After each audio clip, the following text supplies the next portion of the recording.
So good afternoon and welcome to bill hearings for the House Health and Government Operations Committee. I'm your chairman, Jocelyn Pena-Milnick, joined by my vice chair, Bonnie Collison, to my left. Today's lawyer for the committee for these bills is Ms. Lisa Simpson to my right. I kindly ask for your patience if we encounter any technical or streaming issues. Please set your electronic devices to vibrate. As a reminder, there's no food or drink in the gallery. For us, you'll see us drink, but it's because we sit here sometimes for hours, so we do need to drink. For each bill, we're going to hear from the bill sponsor and the sponsor panel, followed by all in-person witnesses, favorable with amendment, and unfavorable, and then we'll do the virtual witnesses. If there is a large number of witnesses, I will alternate the panels. The bill sponsor testimony in this committee is not limited, but please be respectful of the time. While all the other witnesses have 2 minutes to provide testimony, a timer is displayed on the screen and at the witness panel, and a sound will play when your time has expired. Of course, I'm not going to interrupt you right away, but I hope you can wrap it up and not make me do that. Please adhere to our usual committee rules for the committee members of 1 question and 1 answer, and please keep your questions brief. Members of the public will be able to view the live stream of this hearing on the Maryland General Assembly website and YouTube channel. Also, please remember that we now have closed captioning, and it can pick up side conversations, so be aware of that. Today we will hear the bills in the following order. We're going to start with House Bill 321, followed by House Bill 158, followed by House Bill 36, and we will end with House Bill 345. So good afternoon, Delegate Kipke. You may get started. Madam Chair, I have before us House Bill 321, which is a bill that is in the exact same format as it passed the House, this committee unanimously last session, but ultimately didn't get over the finish line in the Senate. This is actually the 3rd year we're attempting the bill, and look for your support. The bill relates to the regulation of pharmacy benefit managers, known as PBMs. And over the last 20 years, this legislature and legislatures around the country have sought to regulate them because of perceptions of bad business policy or policy that's rooted purely in the economics that benefit the PBMs. This committee for years has been on the forefront of regulating those entities, and I'm proud to say that some of the bills that we have passed have been reproduced in many states around the nation. However, in recent years, we have slowed our progress around this area, not for the lack of effort from this committee, but there are states that are further ahead than us at the moment, and this bill will help us catch up. It has, since the 1970s, we've been preempted from passing laws and regulations on certain aspects of insured markets. Small business employment, small business insurance, and self-funded plans have been largely out of our realm of authority. However, in a 2020 Supreme Court case, it was determined and subsequently has been held up in courts where Sotomayor and I think it was Scalia wrote complimenting opinions that, can you believe it? Supporting the efforts of states to be able to regulate PBMs with ERISA plans, as long as they don't interfere with plan design, what they're going to cover. And so we've passed laws. They're in our law books today that affect the individual market, large group market, and our own health insurance for the state of Maryland. Things like this. You go to the counter to buy something, a prescription.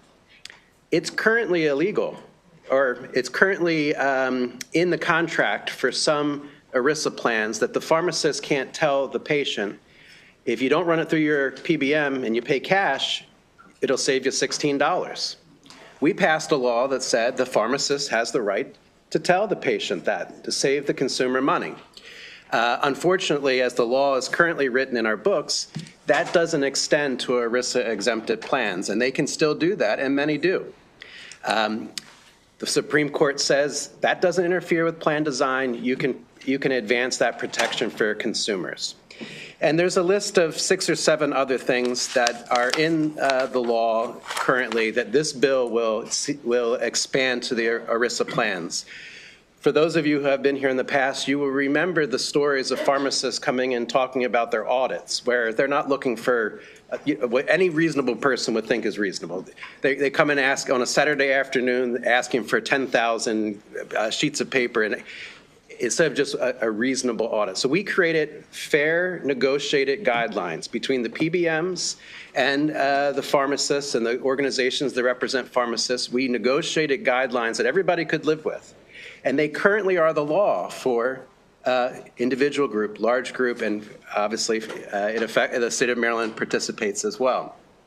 So these kinds of protections would be advanced by this bill. And I will tell you that additional actions are being taken throughout the nation and federally to address this problem.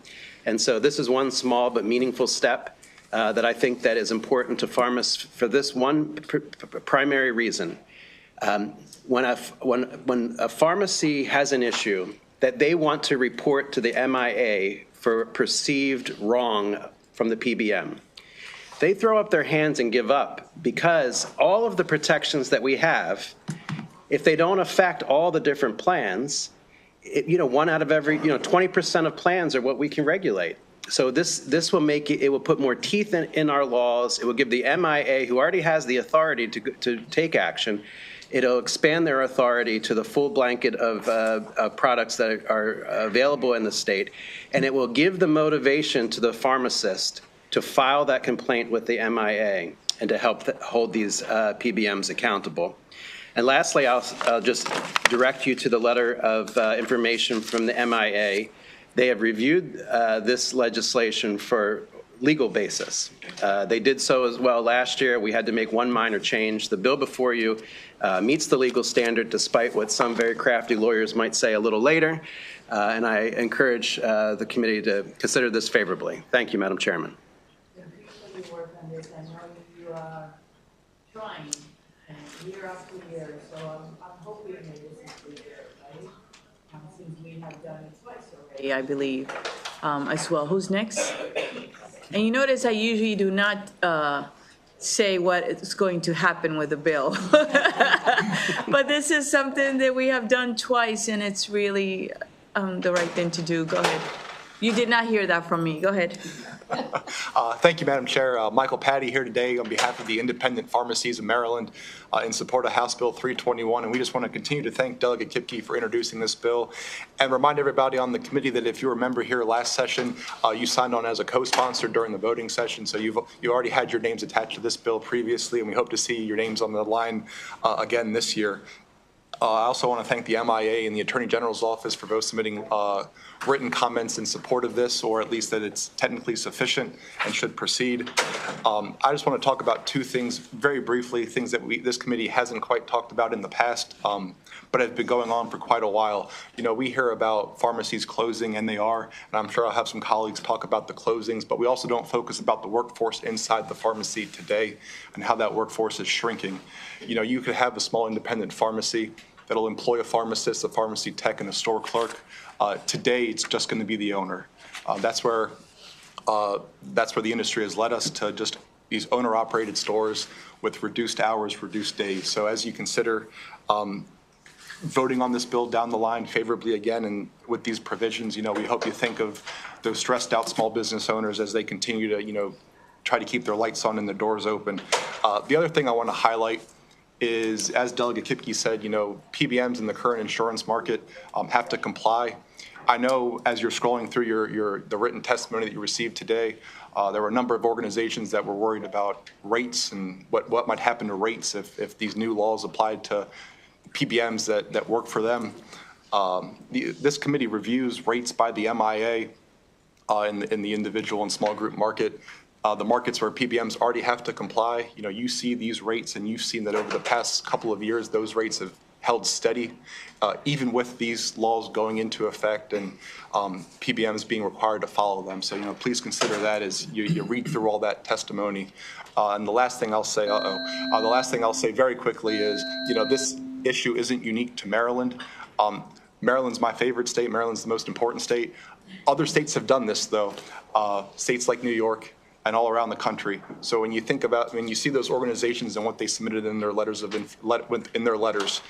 just know that I'm sure there's a group in that state as well that is currently complying with the law. And with that, we ask for a favorable report. Thank you. Thank you. Thank you, Chairwoman Penna-Melnick, members of the committee. You've seen us here multiple times. I am Brian Hose. I have a small independent pharmacy in Sharpsburg, Maryland. I also am currently the CEO of Epic Pharmacies, representing the many stores that we have in the state that are really struggling. As a small store myself, we have done all of the things that Michael talked about. We have reduced our hours. We have limited our staff. The increasing reduction in payment that we get every year from our PBM friends has led to real challenges with the number of drugs that are dispensed below cost, and it's gotten to be very challenging for us. Increase in wages from the state have further pinched us. So all of the things that Michael talked about are things that are realized in my small pharmacy in Western Maryland. In 2020, there was a glimmer of hope when the Supreme Court unanimously, which does not happen that often, I hear, decided to rule in favor of the independent pharmacies in Arkansas that were being represented by their Attorney General. And I think that that case, while we thought it would help us in Maryland quickly solve this ERISA problem, has led to multiple years now of having trouble with this bill getting the traction that I think it truly deserves. Like Delegate Kipke said, currently we're only able to enforce what has been negotiated policies on 20% of the insurance market in Maryland. We believe that leveling that playing field, allowing us to enforce that across the entire insurance marketplace in Maryland will greatly help the pharmacies that are really struggling. I know Steve is going to go through all of these provisions and kind of give you a abridged Cliff Notes version of what this bill does. But truly, I think it would help pharmacy in leveling the playing field with some of the things that don't cost the state money. And with that, I encourage you to again pass this legislation. Thank you. Good afternoon, members of the committee. Chairwoman, thank you for allowing me to testify. My name's Steve Weiner. I own 2 pharmacies in Baltimore City, and I'm testifying in favor of this bill for my patients and for Epic Pharmacies. In my written testimony, I've outlined every section within 1 page or 2 pages that are affected. It's a rather long bill. My eyes glaze over when I look at it. It's a multitude of pages. Both in my testimony and in the fiscal note, they do a very good job of saying this does this, this does this, this does this. Without a doubt, there are some pharmacy protections in this bill. Common sense audit practices. A rule that says, hey, if I am a PBM and I own a pharmacy in the state, I really shouldn't be able to pay myself 2, 3, 4 times the amount that I pay every other pharmacy in the state. So there are some pharmacy protections.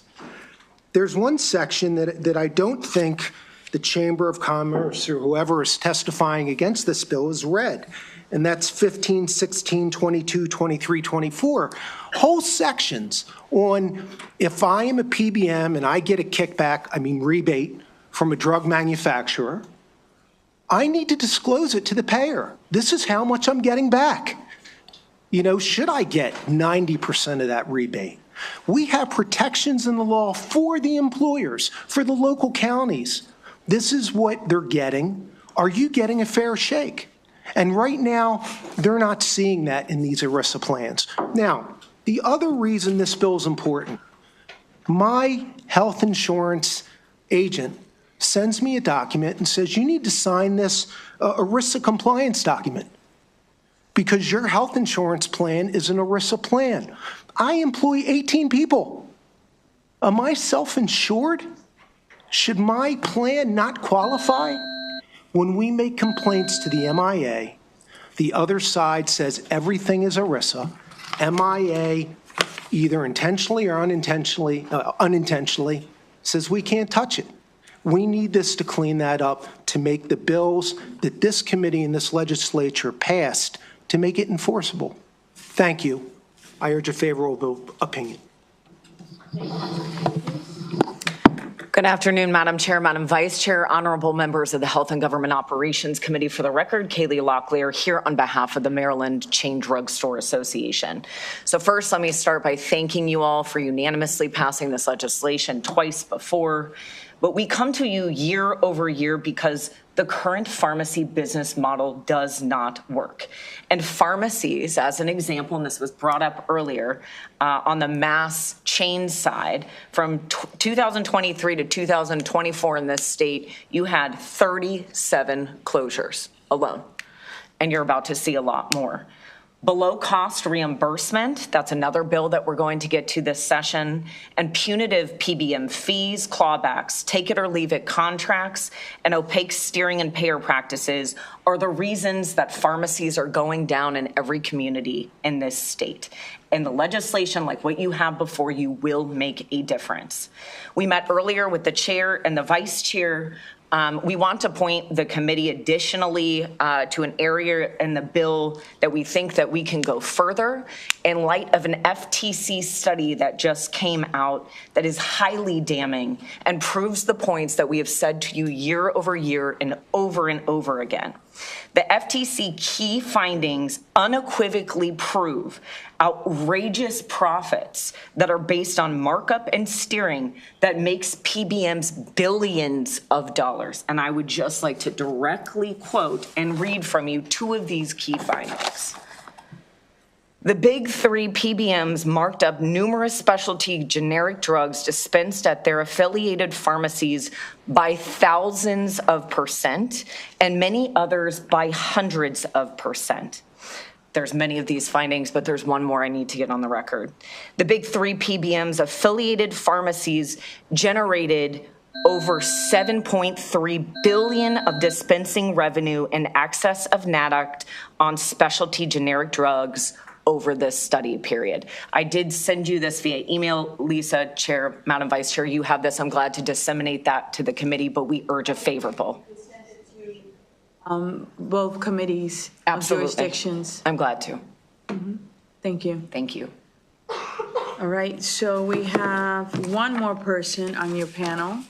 And actually, if I may, because there's so many of you and there's only two of them, let me bring them up and then you can come back, okay? So I'm gonna call an unfavorable panel. Excuse me? No, Aliyah, I do not want Aliyah yet, okay? Very quick. No, I want to be balanced, okay? And I should have allowed three and then the others. If I may have Michael Johansson and Fred Brown, which are the two in-person. Actually, there's one virtual and one in person. It's Michael Johansson. Let's go to the virtual one, please. Can you pull it up? Thank you. Oh, there it is. Okay.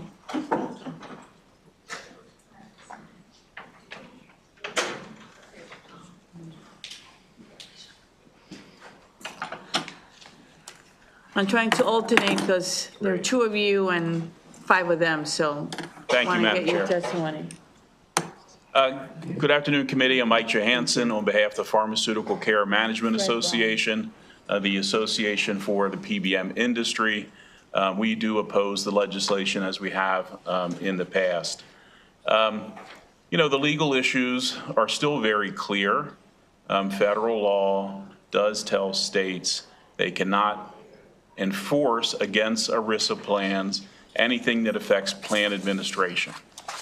It's not just plan benefit design, it's plan administration. The Rutledge case, which you've heard about, was actually related to cost, in particular, cost reimbursed to pharmacies. There is still much in this bill that affects plan administration. I'll give you one example. which I think is the clearest, and it's related to choice of pharmacy. Choice of pharmacy isn't a payment matter. It's not a cost matter. It is benefit design, and that therefore is plan administration. So we would expect there will be challenges if this legislation continues, and we think those challenges would be very strong. I think the other thing that I would mention, just briefly, you know, is the objective for a PBM is to work with its client, the plan sponsor, or the employer in many cases, in order to deliver a prescription benefit to the members of the plan, to do so to ensure that the people get the right medication at an appropriate cost, and to ensure that that benefit is managed. We don't see any proponents from the list that we've seen that come from the plans that are going to be subject to this new law. We don't see the health plan sponsors in favor of this bill, such as the county governments, local school systems. We don't see any representatives from those health plans, such as the members of the teacher system or the county employees, or actually the employees themselves. In fact, I think what you see in your witness list is strong documentation from the employers, the plan sponsors, and the employees that they don't think this bill should pass. So, Madam Chair, we respectfully request an unfavorable report. Let me go to the other witness, and then we'll open it up for question from this panel, okay? For the other witnesses, the other witness, will you please? Okay. Mr. Fred Brown. Employees. Good afternoon, Mr. Brown. So, Madam Chair, we respectfully request an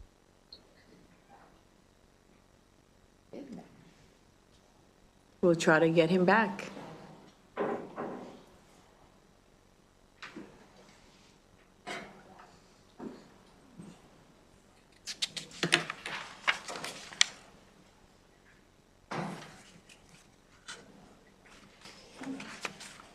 Well, while he comes, why don't we open it up for questions for Mr. Johansson? Anyone, are there any questions for this witness?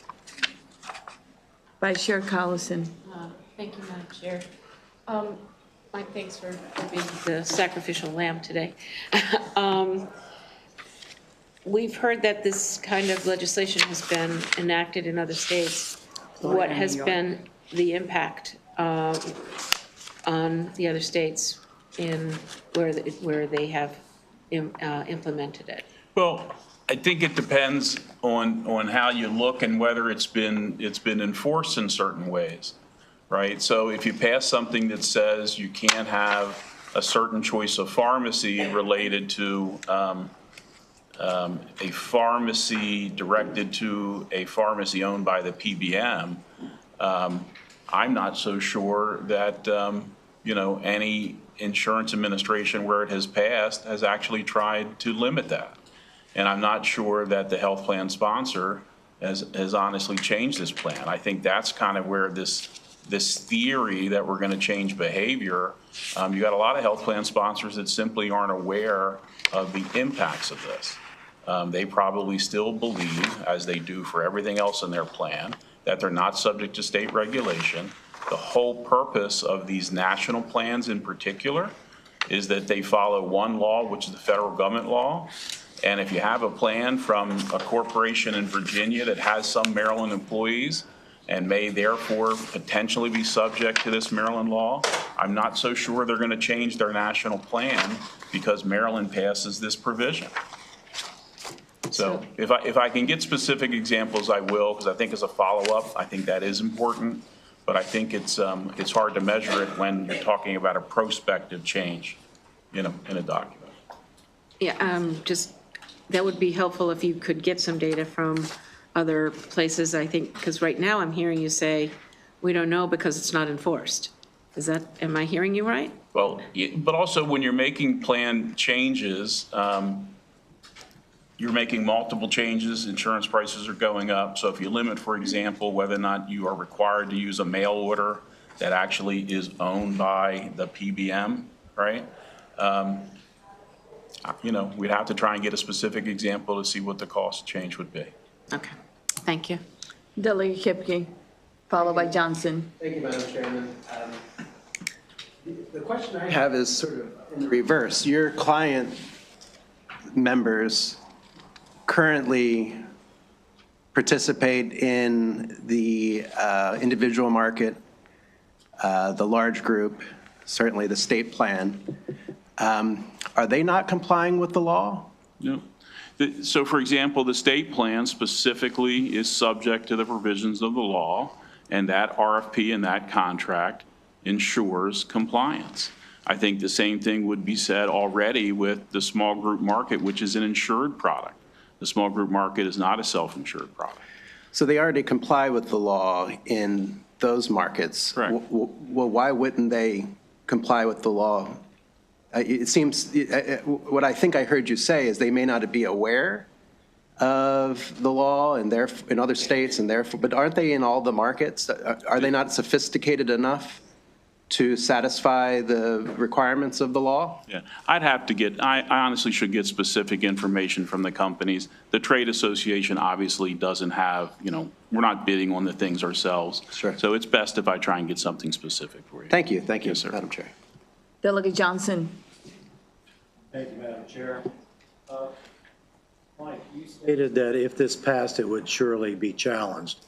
In the other states, do you know, has it been challenged at where it's passed? And if so, can you tell us what the outcomes were, if you know? Correct. So the case you've heard about is Rutledge, which was approved, the state law to regulate payments and costs was approved. There was a case in Oklahoma called Mulready, and that law was overturned by a federal circuit court, and that is perhaps going to the Supreme Court. It's not been finally resolved, but that was ruled in favor of PCMA, which was the litigant in that case, and that legislature in Oklahoma went a step too far. Thank you, Madam Chair. But that is different from the issue we have here, right?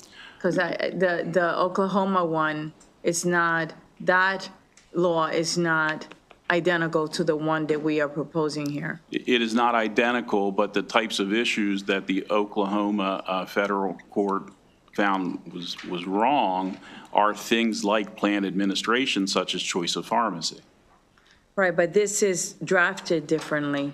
Sure, it's drafted differently.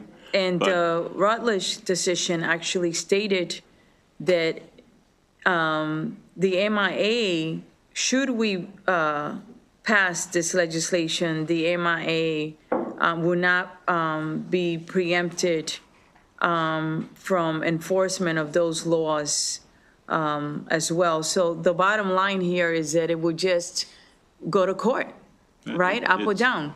It's likely that it would. And that did not stop New York or Florida, right? New York and Florida did it. New York passed a similar law to the one we have here, and Florida passed a similar law to the one we have here. Yeah. I will verify that. The only one I know that's been litigated are the two, Rutledge and Mulready. Right, but what I'm saying is New York passed it, Florida passed it, and it has not been litigated yet, but they went ahead, their legislative body made a decision that this was important, and they passed it, and they went ahead and took the risk because they feel that they could do it. I will check on Florida and New York, and if there's Okay. litigation, I'll let you know. Thank you so much. Mr. Fred Brown, will you give us your testimony, please? Thank you, Madam Chair. My name is Fred Brown. I'm the president and appearing today on behalf of the National Labor Alliance of Healthcare Coalitions, also known as the NLA. The NLA is a large alliance of labor union and labor management healthcare purchasing funds that have formed multiple coalitions of healthcare purchasers. Each coalition is primarily comprised of Taft-Hartley Union Health Trust funds. We are located throughout the United States with some in Canada, and we serve over 6 million covered lives. One of our member coalitions is headquartered in Maryland and has multiple member Taft-Hartley funds, some of which are represented in this hearing today, at least in terms of written testimony. Since the U.S. Supreme Court's 2020 decision in Rutledge, which you all have discussed, we have observed that at the behest of the independent pharmacy associations and the drug manufacturers, states across the country have attempted to systematically encroach on the ability of our union health plan trustees to use plan design features such as using pharmacy networks, mail orders, and other programs that provide cost savings for our member health plans. Specifically in Maryland, we find that HB 321, as it's written, similarly encroaches on federal ERISA preemption protections and undermines the ability of our union trustees to design health plans in the best interest of our member plan participants. In short, because HB 321 limits the ability of union trustees to design health plans in the best interest of their members, and because some of these health plan designs may apply across state lines, we urge that you give HB 321 an unfavorable report. Thank you. Thank you. Are there any questions for these two witnesses? I do have actually a comment, and I read a report recently that was really disturbing. And it was a report from, I believe, was the Federal Commission. And it actually stated the following. It was the federal, the FTC, Federal Trade Commission. And the Federal Trade Commission report found that PBMs charge significant markups for cancer, HIV, and other critical specialty generic drugs. And they stated that it was to the tune of over $7 billion. Now, I know that we have passed this bill for the last 2 years. However, a report like this that says that there's significant markups, that the 3 PBMs imposed markups of hundreds and thousands of % on numerous special generic drugs dispensing at their affiliated pharmacies, including drugs used to treat cancer, right, and very chronic, diseases. That being said, when we introduced the bill, we put it in because we're trying to fix something.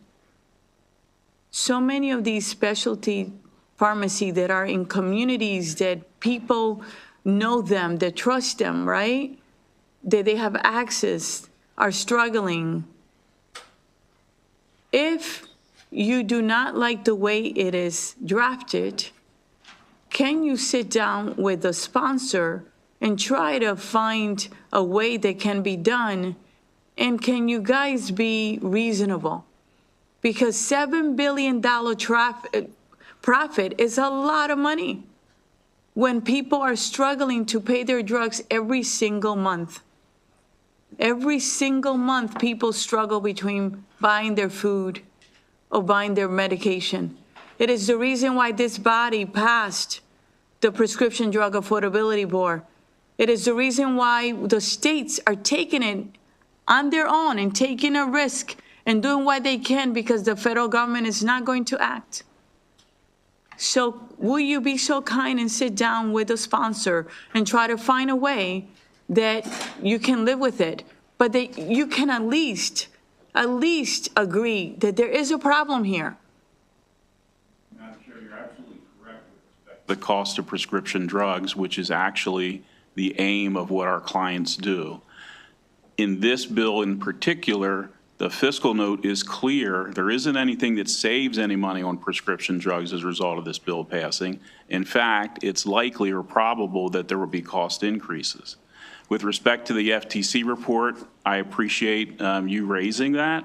It is a report that's been highly challenged by the PBM industry and others and many, thought leaders. And we're going to have to see where that goes. But that is something that was a preliminary report from the FTC that has not been fully vetted, at least as far as we're concerned. But we will sit down with the sponsor. There are just a couple provisions that have more problem, at least from a legal perspective, that we raised, choice of pharmacy being one. We're happy to have him consider those changes. And I appreciate if you could do that, and Delegate Kipke, if you can follow through. But let me tell you that this Federal Trade Commission, this is the second report that they do, not the first. And they actually said that, if you read this report, the key findings are really disturbing where it says that they generated over $7.3 billion of dispensing revenues in excess of their estimated acquisition cost as measured by the national average drug acquisition cost on specialty generic drugs over the study period. So the truth lies somewhere, but the fact is that people will save money if these companies can stop charging those prices, because it does, at the end of the day, it is our constituents that end up paying for it one way or another. We have to do better, okay? So if you could sit with the delegate, I would be extremely grateful, because we are gonna, again, pass this bill, We understand. okay? Thank you. Thank you. All right, are there any other questions? Seeing none, let's go back to the Delegate Martinez. Thank you, Madam Chair. My question is for Mr. Brown. As you can tell, we're not really fans of the medical mafia and some of the things that are happening with PBMs, but I am a real fan of labor unions, and I've been a member for a number of years myself. Can you tell me what's happened in other states where this bill has passed with folks in organized labor and the impacts that this has been, if any? So you had a discussion earlier, thank you for the question. The discussion earlier was regarding litigation that is or is pending in other states. In the state of Minnesota here at the end of December, litigation was filed against the state of Minnesota, and it had to do specifically with the question of what degree does the state have the authority to undermine ERISA protections, and specifically to direct or instruct the health plans as to the design of their health plan. And to your question about labor union participations, our organization participated. We do have a coalition with many unions participating in the state of Minnesota. And the concern there was that the state of Minnesota had actually gone one step farther than this legislation to say that if you are a PBM and you are licensed in the state of Minnesota, you have to comply with Minnesota rules across the country. Now, this bill doesn't go that far, and I certainly appreciate the offer and the request that we be allowed to participate in the discussions to try to correct some deficiencies that we see in this bill.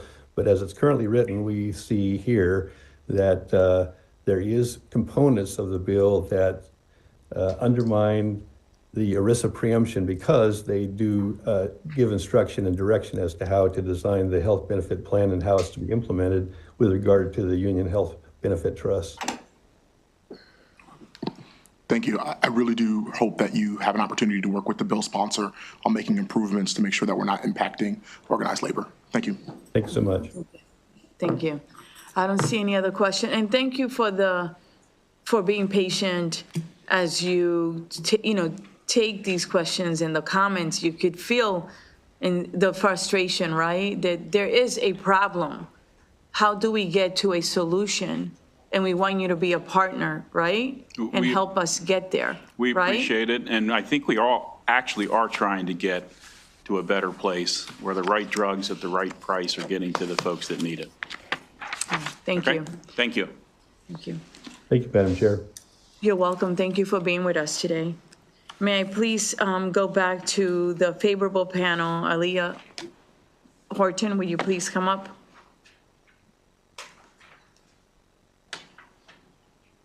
And the rest of you can come up, because we're going to ask, probably, let's see if there are questions. You can start your testimony, please. Okay. Good afternoon. My name is Aaliyah Horton. I'm the Executive Director of the Maryland Pharmacists Association. We're a professional society of pharmacists, pharmacy technicians, and student pharmacists.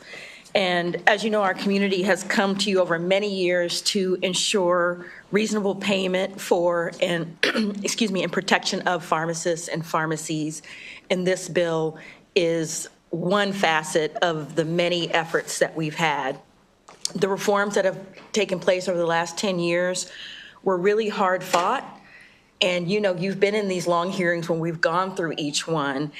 And they were previously passed by the General Assembly, and we want to make sure that they apply across the board so that there is transparency, consistency, and the ability of our pharmacy owners, when they run into an issue, to know that they have a place for compliance to go and put in the complaints. And we've talked through this. Most of my talking points Delegate Kipke already covered.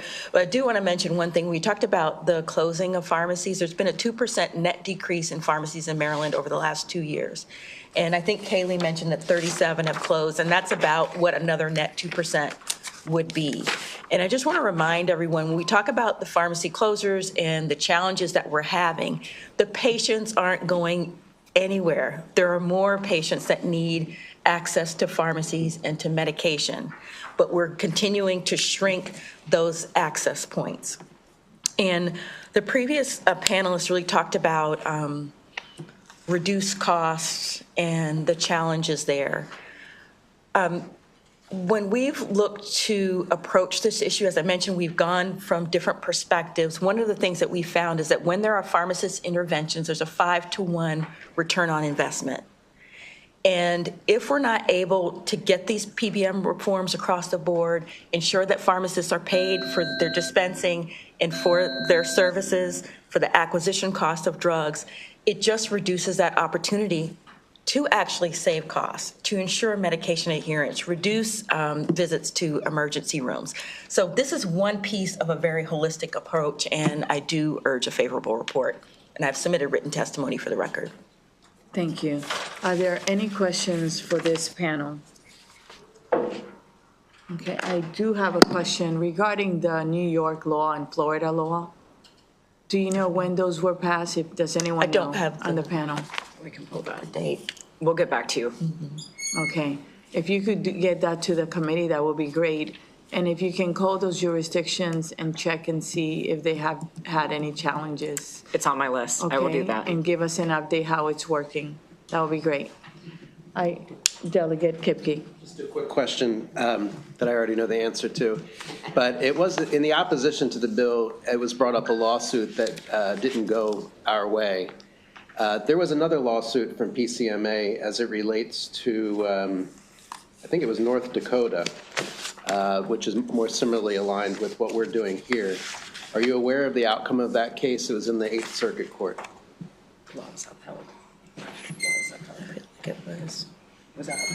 That was the Weeby case. If you can come up, please. And you were part of the panel, so I'm allowing it. Go ahead. As much as I would love the You need to sit, please. I'll defer to Brian. Yes, These are the please. pharmacy owners. Thank you.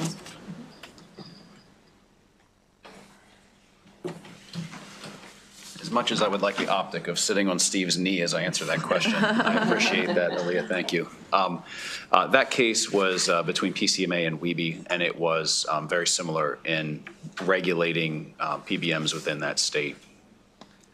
So that case was upheld by the 8th Circuit and was a different outcome than the Mulready case that Mike Johansson mentioned to you earlier. Okay, thank you. Thank you very much. Any other questions? Seeing none, thank you so much. I would like Mr. Johansson to please meet with the parties and try to see if we can work this out. This actually concludes the bill hearing on House Bill 321. Next, we're going to go on to House Bill 158. This is a departmental bill, Department of Aging, Social Connections Program Establishment. We have the Secretary of Aging, and anyone else that you would like to come to bring, you may do so. And as soon as you sit, if you can get started, that would be great.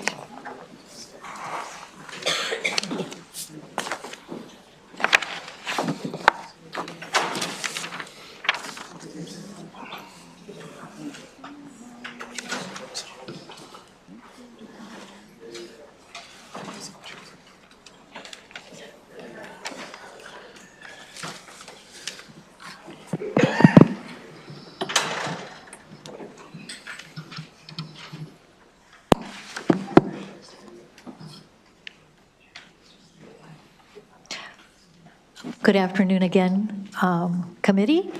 We are here to present two bills, the first one being House Bill 158. I have with me, do you want to introduce yourself?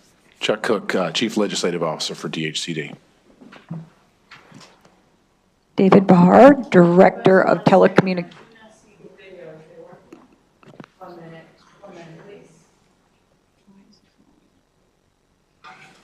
It just went dark.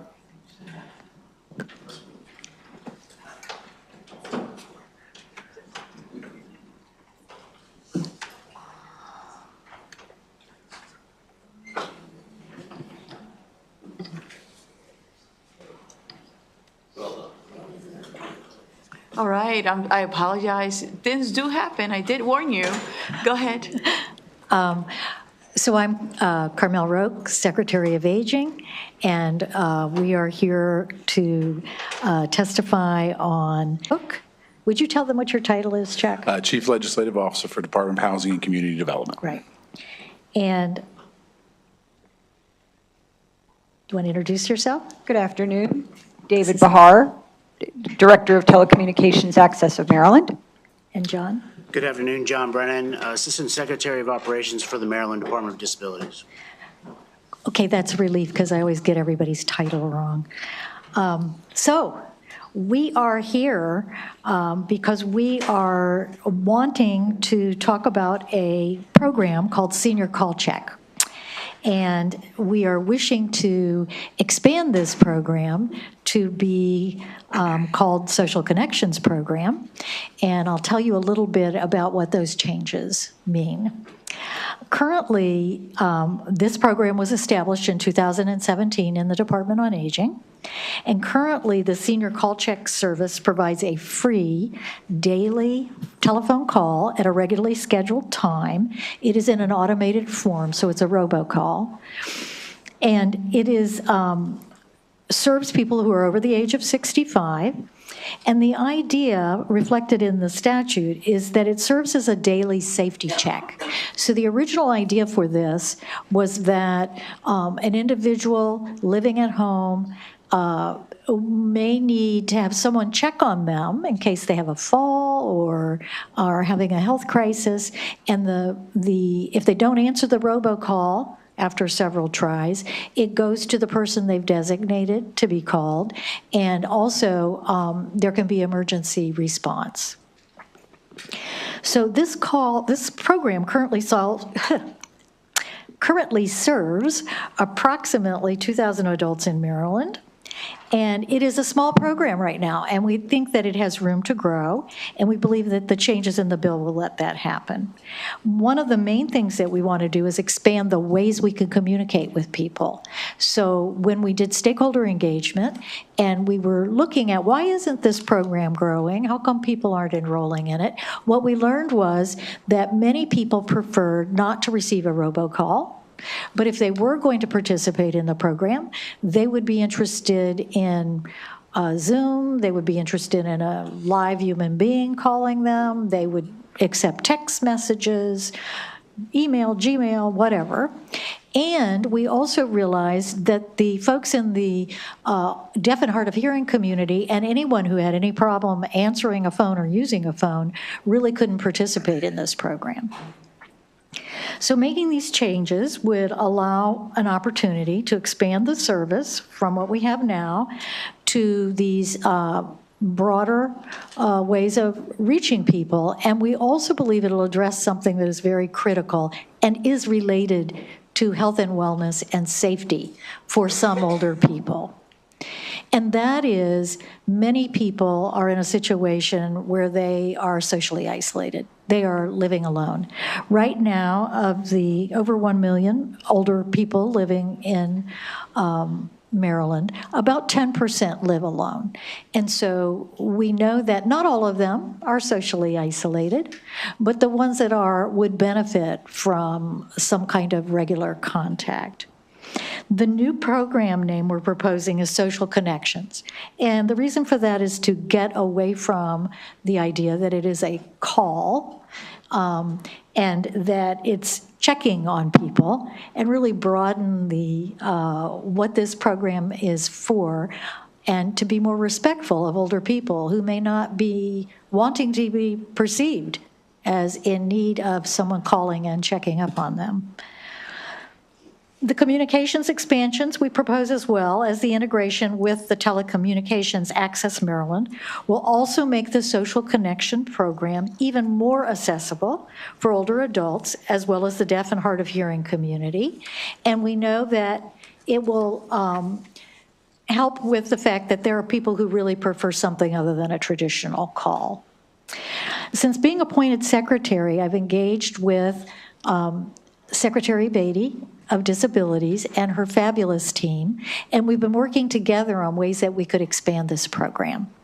And we've also been looking at the way the program is funded. Currently, it is funded on a reimbursable basis from the Department of Disabilities with funding from the Universal Service Trust Fund, which my colleagues from the Department of Disabilities can best explain to you.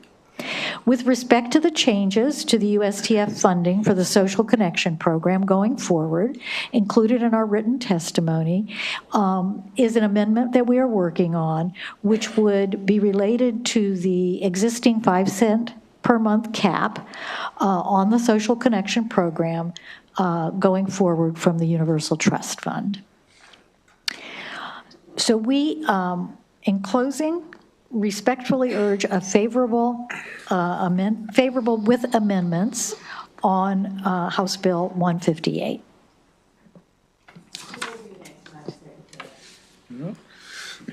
Thank you, Madam Secretary. Madam Chair, Madam Vice Chair, thank you for the opportunity to testify again. The Chuck Cook, Chief Legislative Officer for DHCD. In my many years of being in front of the Maryland General Assembly, I think that this is the very first time I've been in front of the Health and Government Operations Committee. So for that, thank you. And weirdly enough, I'm here on behalf of housing. So it's an interesting time indeed. So expanding the current phone call service to include web and text-based communications will increase the options available to vulnerable older adults and their families, make the program more accessible to older adults with hearing loss or communications on challenges such as limited English proficiency. Services for the deaf and hard of hearing, offered in partnership with the Department of Disabilities, are sustainably funded by the Universal Service Trust Fund, which is funded by surcharges on bills for communication services. This valuable service helps give vulnerable older adults and their families peace of mind, reduces social isolation, sustains the ability to live independently for those who desire, and that's the important part, sustaining the ability to live independently for us. Expanding the service to be more inclusive and accessible will help more older Americans remain in their homes.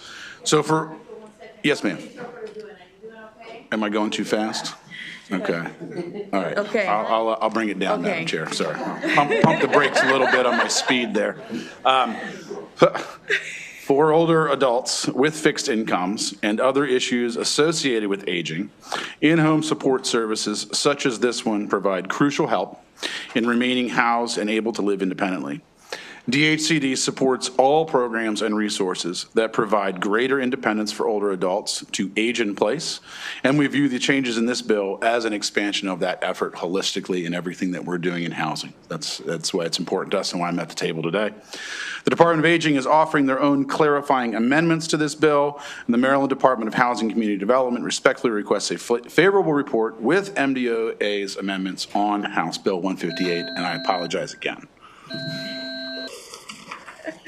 Thank you. You did well. Who's next? Good afternoon. Again, for the record, David Bahar, Executive Director of Telecommunications Access of Maryland, affectionately known as TAM. We are here in support with amendments for HB 158, and I'm here to speak a little bit more about the rationale and how it relates to the USTF. So the funding for this comes from the USTF. The USTF was created initially to fund a program that runs under TAM, Maryland Relay, which is one of our core programs at Telecommunications Access of Maryland. That program is required under Title IV of the Americans with Disabilities Act, and Maryland Relay is responsible and has all the responsibility for operations of relay services in the state of Maryland.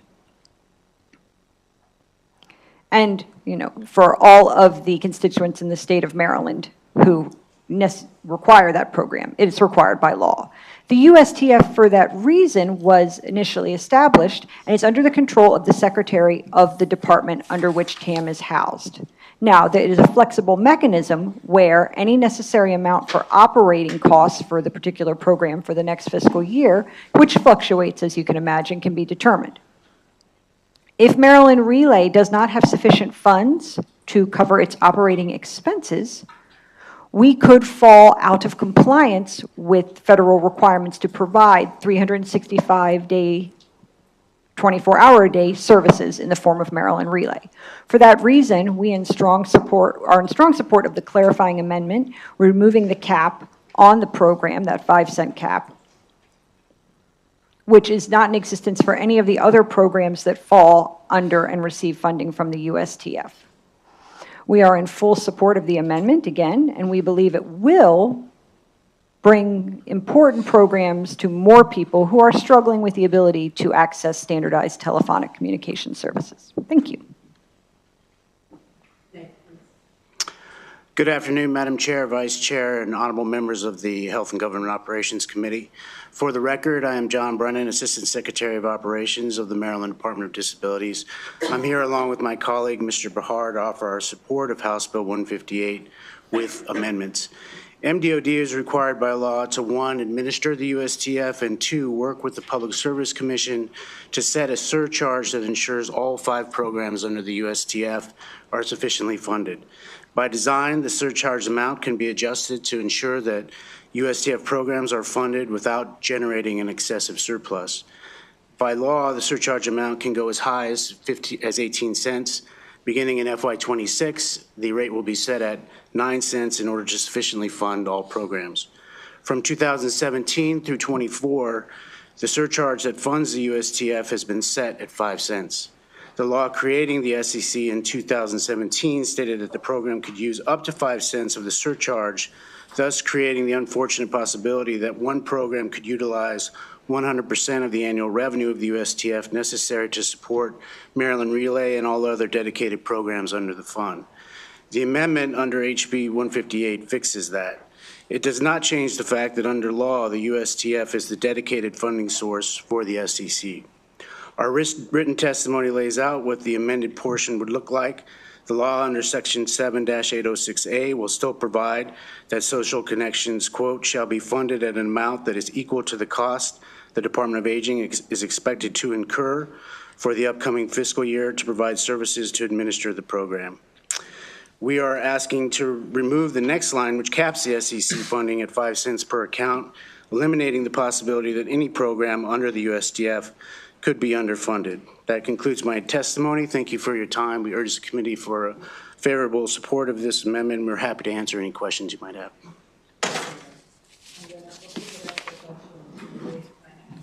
Are there any questions for this panel? Vice Chair Collison.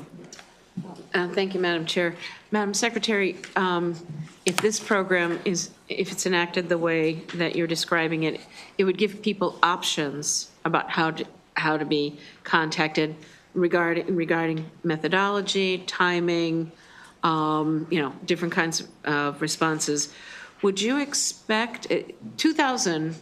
You told us earlier how many people there are over 65 in Maryland, and there's a few more than 2,000. Would you expect that number to increase if folks are given the option around how they would be contacted? Definitely, and I would like to just allow, if it's allowed, Madam Chair, for Jonathan Jenkins. You have 2 people here, Jonathan and Jenna, that are signed up for questions, so absolutely they're allowed. Okay. So Jonathan Jenkins is the person who's been working with our stakeholders and working with our sister agency to really make this a more effective program for older people in Maryland. And I'll let Jonathan maybe talk about how people responded to having other ways of being able to be communicated with. Sorry. Sorry. Fair enough. All right. So once again, for the record, my name is Jonathan Jenkins. I am the Senior Call Check Program Administrator for FY24 and 25 currently. And as the Secretary said, we've done a lot of accessibility testing, and we ran a, yes. bring it closer to me. Is this better? Thank you. So we did a lot of accessibility testing this last year to understand, one, what we were missing from a disabilities perspective, and then two, what we were missing from a technology perspective in Senior Call Check. One thing and one major reason why you'll see the language in here to speak to direct live communications is that many people who have found Senior Call Check through either advertisements that we recently ran or prior to me being in the position I am, did not truly appreciate the automatic calls with the scripts. They wanted to speak to somebody. There are also scenarios where people did not appreciate the operational hours, and a lot of that came down to the restrictions that we simply had for the budgetary constraints that we are currently living with.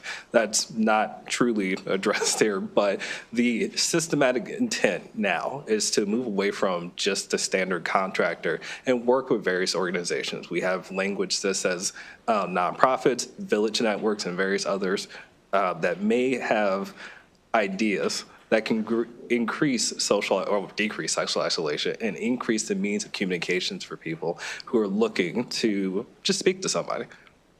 I hope that answered the question, Madam Chair. Thank you. Delegate Shalega. Thanks, Madam Chair. Great to see you, Secretary Rokes. You too. I do have a question in the fiscal note on page 3 about the funding. The program must be funded at an amount that is, one, equal to the cost of MDOA, is expected to incur, does not exceed 5 cents. I understand there's an amendment. So is this a surcharge amount that's already being collected and you're just reallocating it from another place, or is this a new surcharge?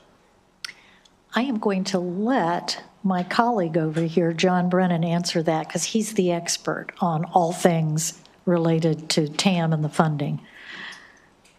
Sure, thank you for the question. So it's an existing surcharge. We currently charge 5 cents. It appears on people's cell phone bills as a carrier charge, and that is what funds all of the programs under the USTF program.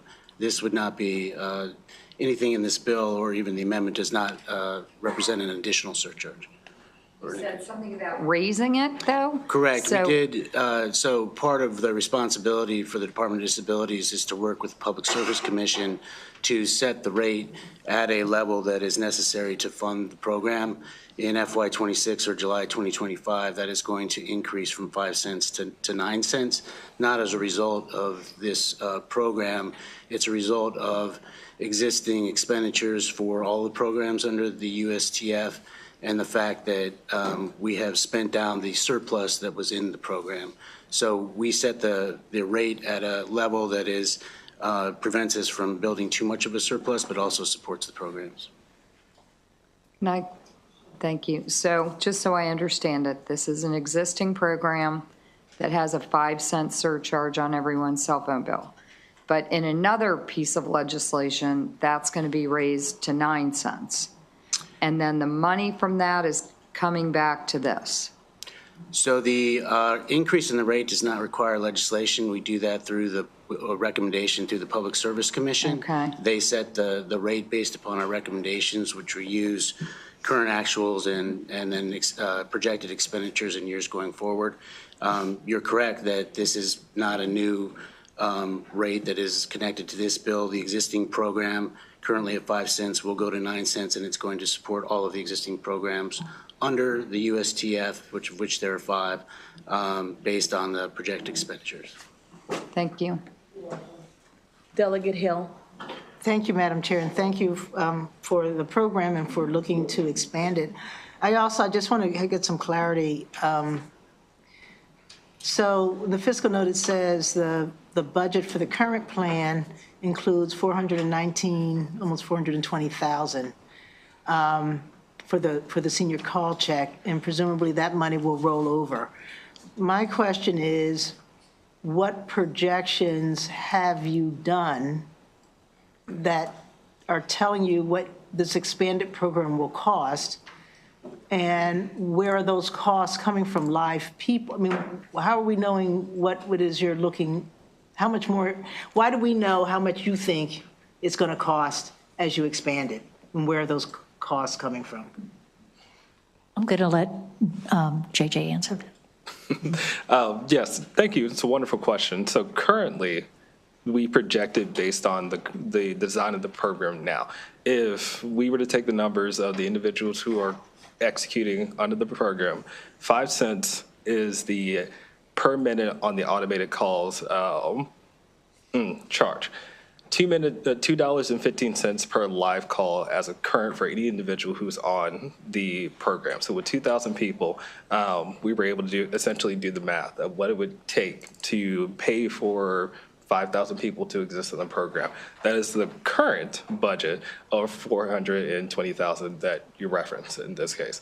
To change the program to use different technologies can potentially reduce costs because what you're currently paying for is a call center of an individual picking up the phone if it may be a live call versus the automated calls, which are the robocalls.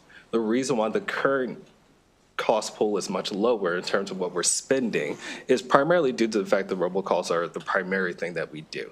There are on average 182,000 minutes for a robocall done per month, which is not as much as you might think for only 2,000 people.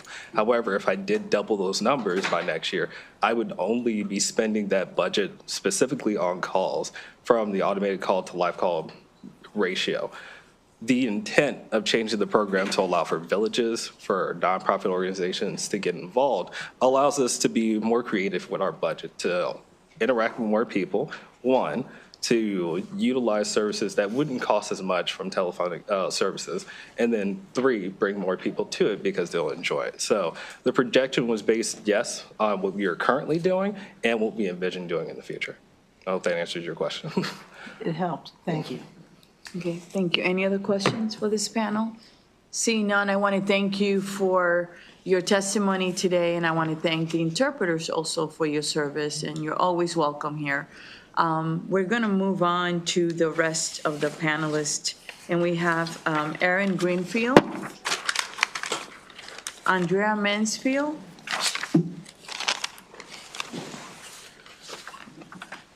Carol Lienhardt, Tammy Bresnan. And if you can pull another chair, I have Ken Phelps. All right. Good afternoon, Madam Chair, Madam Good Vice afternoon. Chair, members of the committee. Aaron Greenfield here on behalf of Leading Age Maryland. And to shorten your time, I don't think you need Andrea Mansfield has signed up, but Okay. I'm taking her place. We Wonderful. were having some scheduling balancing. We were juggling, we were doing. But here on behalf of Leading Age Maryland, in support of House Bill 158, Leading Age Maryland, as you know, is a community of more than 140 not-for-profit aging services organizations serving residents and clients through continuing care retirement communities, affordable senior housing, assisted living, nursing homes, and home and community-based services. We are in support of this bill. You have our written testimony. We think by expanding the scope of communication services and fostering interdepartmental collaboration, this bill seeks to improve the well-being of older adults through purposeful social engagement and accessible telecommunication support. And for those reasons, we request a favorable report. Thank you. Next, please. Good afternoon, Madam Chair, Vice Chair, and members of this committee. My name is Megan Peters, and I am the Director of Government Affairs for the Alzheimer's Association in Maryland. On behalf of the 127,000 Marylanders living with Alzheimer's disease and the many others living with another type of dementia, we support House Bill 158. The updates proposed in this bill will provide more opportunities for wellness checks and social engagement that better address the needs and reduce social isolation among older adults. Social isolation increases the risk for health problems, including cognitive decline. And as was mentioned in the briefing just prior to this, Maryland has the highest estimated prevalence of Alzheimer's disease. And as the Secretary of Aging shared, there are many determinants impacting that, and doing anything we can to address those determinants can help us make progress. So these communication updates can not only reduce social isolation, but also allow for any noticeable changes such as cognitive decline. For these reasons, the Alzheimer's urges a favorable report. Thank you. Thank you. Next, please. Good afternoon, Madam Chair and members of the Health and Government Operations Committee. My name is Tammy Bresnahan. I'm the Senior Director of Advocacy for ARP Maryland. We represent more than 850,000 members across the state, and we're happy to be here in support of House Bill 158. We didn't know about the amendment, but I'm sure, as it was explained, we shouldn't have a problem with that. The bill's focus on transforming and expanding the existing senior call check service and notification program into the Social Connections program demonstrates a proactive commitment to promoting wellness and purposeful social engagement among older Marylanders. The Social Connection program will build on the foundation of the senior call check service and provide not only check-ins but also meaningful opportunities for communication and interaction. And for that, we are sincerely in support.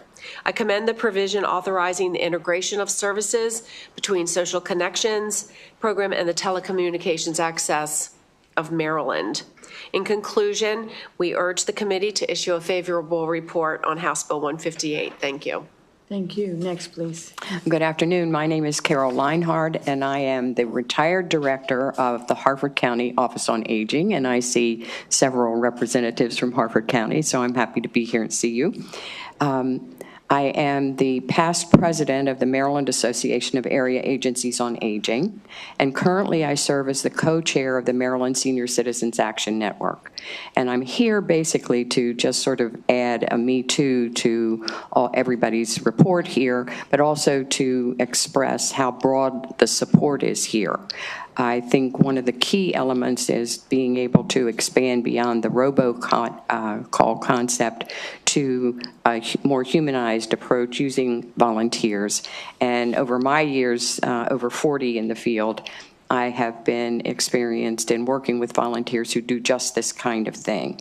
And what's interesting is that not only do volunteers make calls or sign up to make calls, but we have had, in my experience, some programs where people who were homebound themselves were making calls to other homebound people. So when we talk about social connections, we talk about it going both ways, from those who need to receive to those who are receiving, who then have an opportunity to give.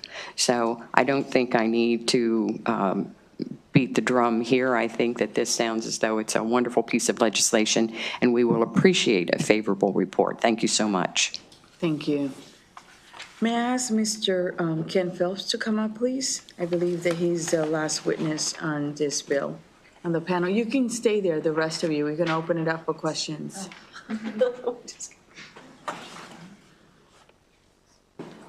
I thought I saw Mr. Ken Phelps. Oh, okay.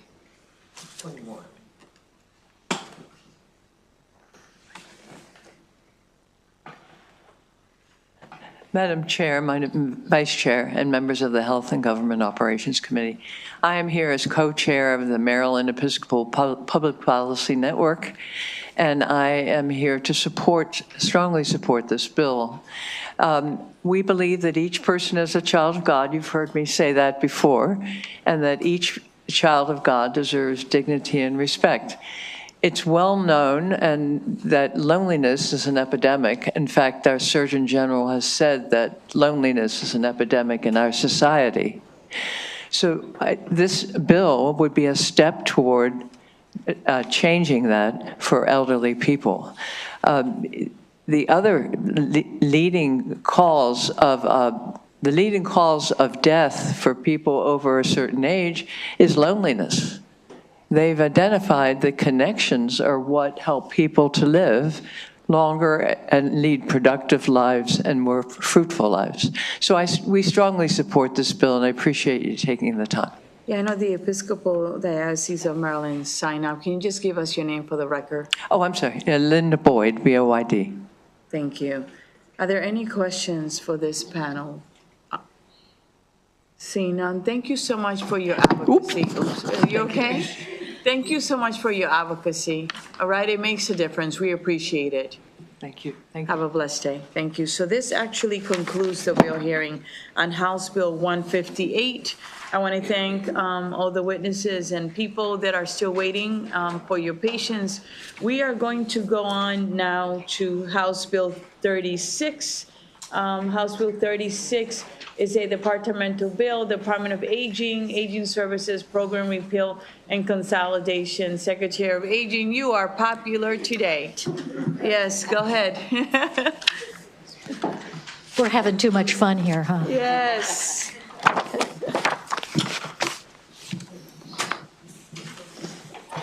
And you can get started.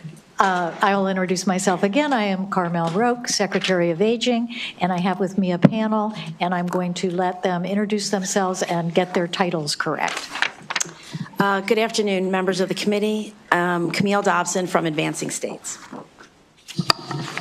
Good afternoon, Madam Chair, members of the committee. I'm Izzy Shaikoff. I'm the Director of Housing Services with the Maryland Department of Aging. I'm here for questions. And Chuck Cook from Housing one more time. Thank you. And this isn't really specific to this bill, but I do have to say that it is wonderful to have the interagency connections that we have, and it is one of the ways that we are better serving older people in Maryland, and we are really grateful for our partnership. So this bill proposes, HB 36, to repeal the statutes that were first enacted and have not been updated since they were first authorized for the department to run the Congregate Housing Services Program. That was in 1976, the year before I was married. And the Senior Assisted Living Subsidy Program, or SALS as it is known, which was authorized in 1988, and the Senior Care Program, which was authorized in 1982. One of the things we did at the agency was to look at all of our programs and services and begin to think not only about today's older people and how we're serving them, but also to begin to look toward the future and to think about ways that we can really put the infrastructure in place now so that we will be able to serve more people in more ways in the future. And we know we need to be prepared to do that. So this bill would combine the three programs under the existing statute for what we now call senior care. It would create a new single program, which we're calling SOAR, Supporting Older Adults with Resources, which we intend to follow up on post-passage with a new clear set of regulations laying out critical details around eligibility and program design. Together, these three programs are funded at about the tune of $21 million. This is state funding. And we're serving about 4,000 people collectively under these programs. This redesign will allow us to streamline the current three separate programs, which have different eligibility requirements, different service packages, different standards for the collection of outcomes data. And it would allow us to make that similar across all of the programs and allow for greater flexibility. We also believe, after working extensively with our area agencies on aging and other stakeholders, that this will reduce administrative burden. Because at this point, if an area agency on aging participates in these programs, there are three separate mechanisms for receiving, administering, monitoring, and reporting on the funds.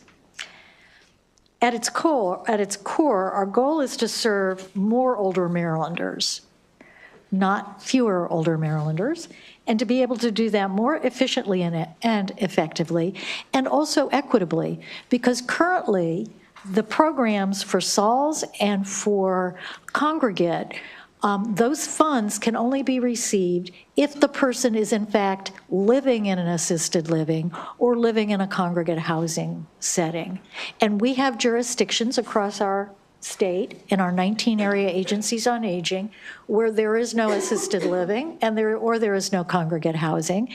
And so there is no way to serve that population, and those funds go unused in those jurisdictions. HB 36 also repeals the Interagency Committee on Aging Services, which has been inactive since 2014. While not in the statute, Maryland's Department on Aging Longevity Ready Maryland initiative launched last year easily replaces and builds on the intended cross-sector planning function that the interagency committee was originally designed for and has not been meeting and doing. So under Longevity Ready Maryland, there is an advisory group of multiple state agencies that have programs and funds that serve older people that would be meeting doing the same work that that committee was designed to do. So this allows us not to replicate that work. Lastly, HB 36 has a delayed effective date. And I think this is really important because one of the things that we are realizing is the first step is to remove the current statute, put in the new language. The second step is the work that has to happen to redesign the program and put forth regulations. And that we must do with our stakeholders. That is not something the Department on Aging will do unilaterally and then just sort of put it on the agencies that actually do, the organizations that actually do the work. We want them involved in designing this program. We also need that year to make sure that there is going to be a seamless transition for the 4,000 people who are currently served. The last thing we want to have happen is people will have their service disrupted or will somehow find themselves not eligible anymore for this service. So this 1 year period of time is going to be busy, but very important in developing the regulations and ensuring that the older people who are currently being served will continue to have service if that is what is needed. The other thing that it does is it changes the approach from one of service by location, assisted living, congregate housing, your own home, to person-centered, what is it you really need? What are the services that you need, and how can we best make that happen? So in the legislation is language that we're proposing that would lead to a work group of key stakeholders immediately following the legislative session to work with us in finalizing the design of the program and implementing a SOAR in the following fiscal year. And we offer an amendment in our written testimony that adds that codified language into the bill. HB 36 will modernize and strengthen Maryland's home and community-based service network through our local area agencies on aging, which is where the programs and services live. As I said before, we are the funders of these programs by standardizing eligibility, benefits, performance and outcome metrics, data systems, and allowing for consideration of innovative healthcare financing approaches in the future. I ask for a favorable with amendment report for HB 36 and would be happy to take any questions from the panel.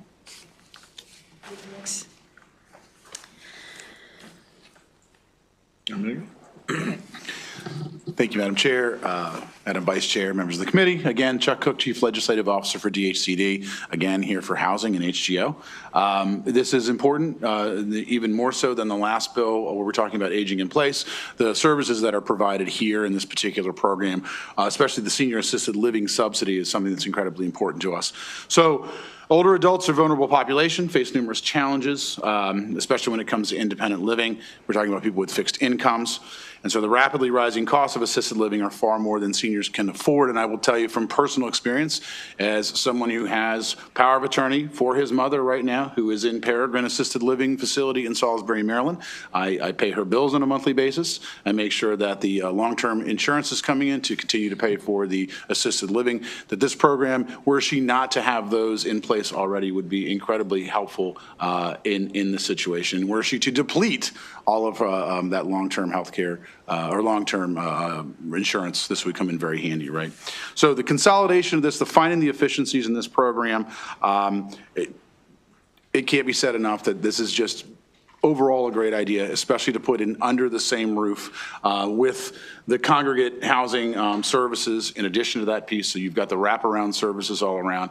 This is an easy one for us. Housing is incredibly supportive of it. We understand what is facing older adults in the state of Maryland when it comes to housing. And again, I say any program that helps seniors either age in place or continue to live with dignity in assisted living and make sure that they have the funding necessary so that we're not creating anything deleterious for them is something that DHCD will always support. So with that being said, we know the Department of Aging is planning on offering their own clarifying amendments. So once again, we respectfully request a favorable report with Department of Aging's amendments on House Bill 36. Thank you.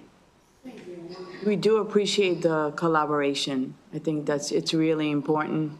Next, please.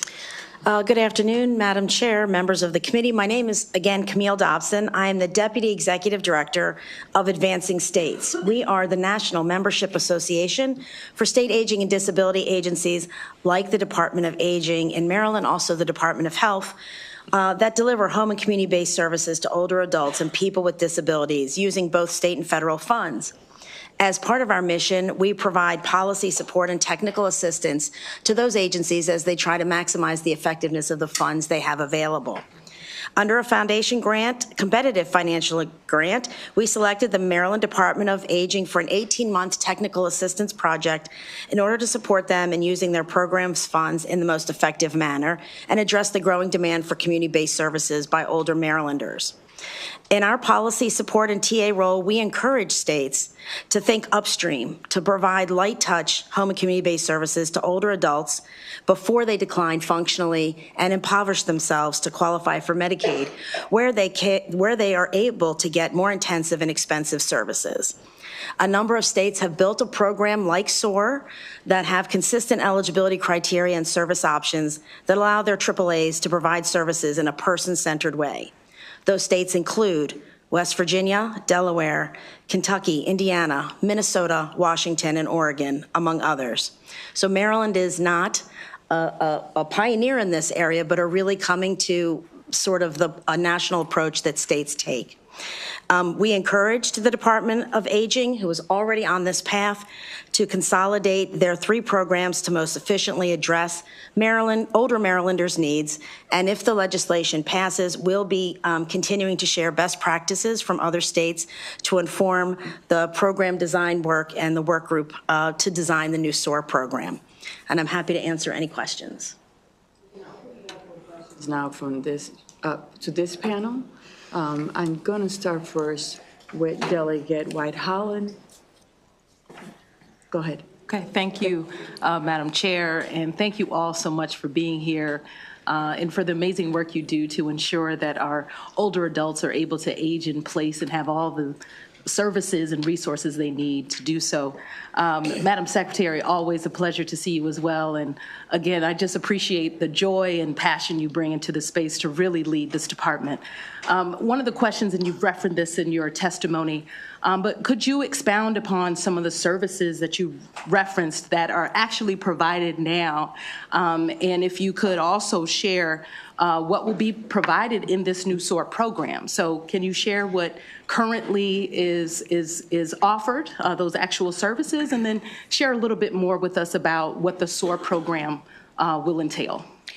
Thank you for your question. And I'm actually going to turn it over to Isabel Shaikoff here because she is the person who's worked the most closely with the stakeholders and looking at what the program currently offers and then thinking ahead to what we might do to transform that. Thank you. Thank you, Secretary. So we are not firm in exactly what the entire portfolio of services are going to be under the new program, which is why we have a delayed effective date.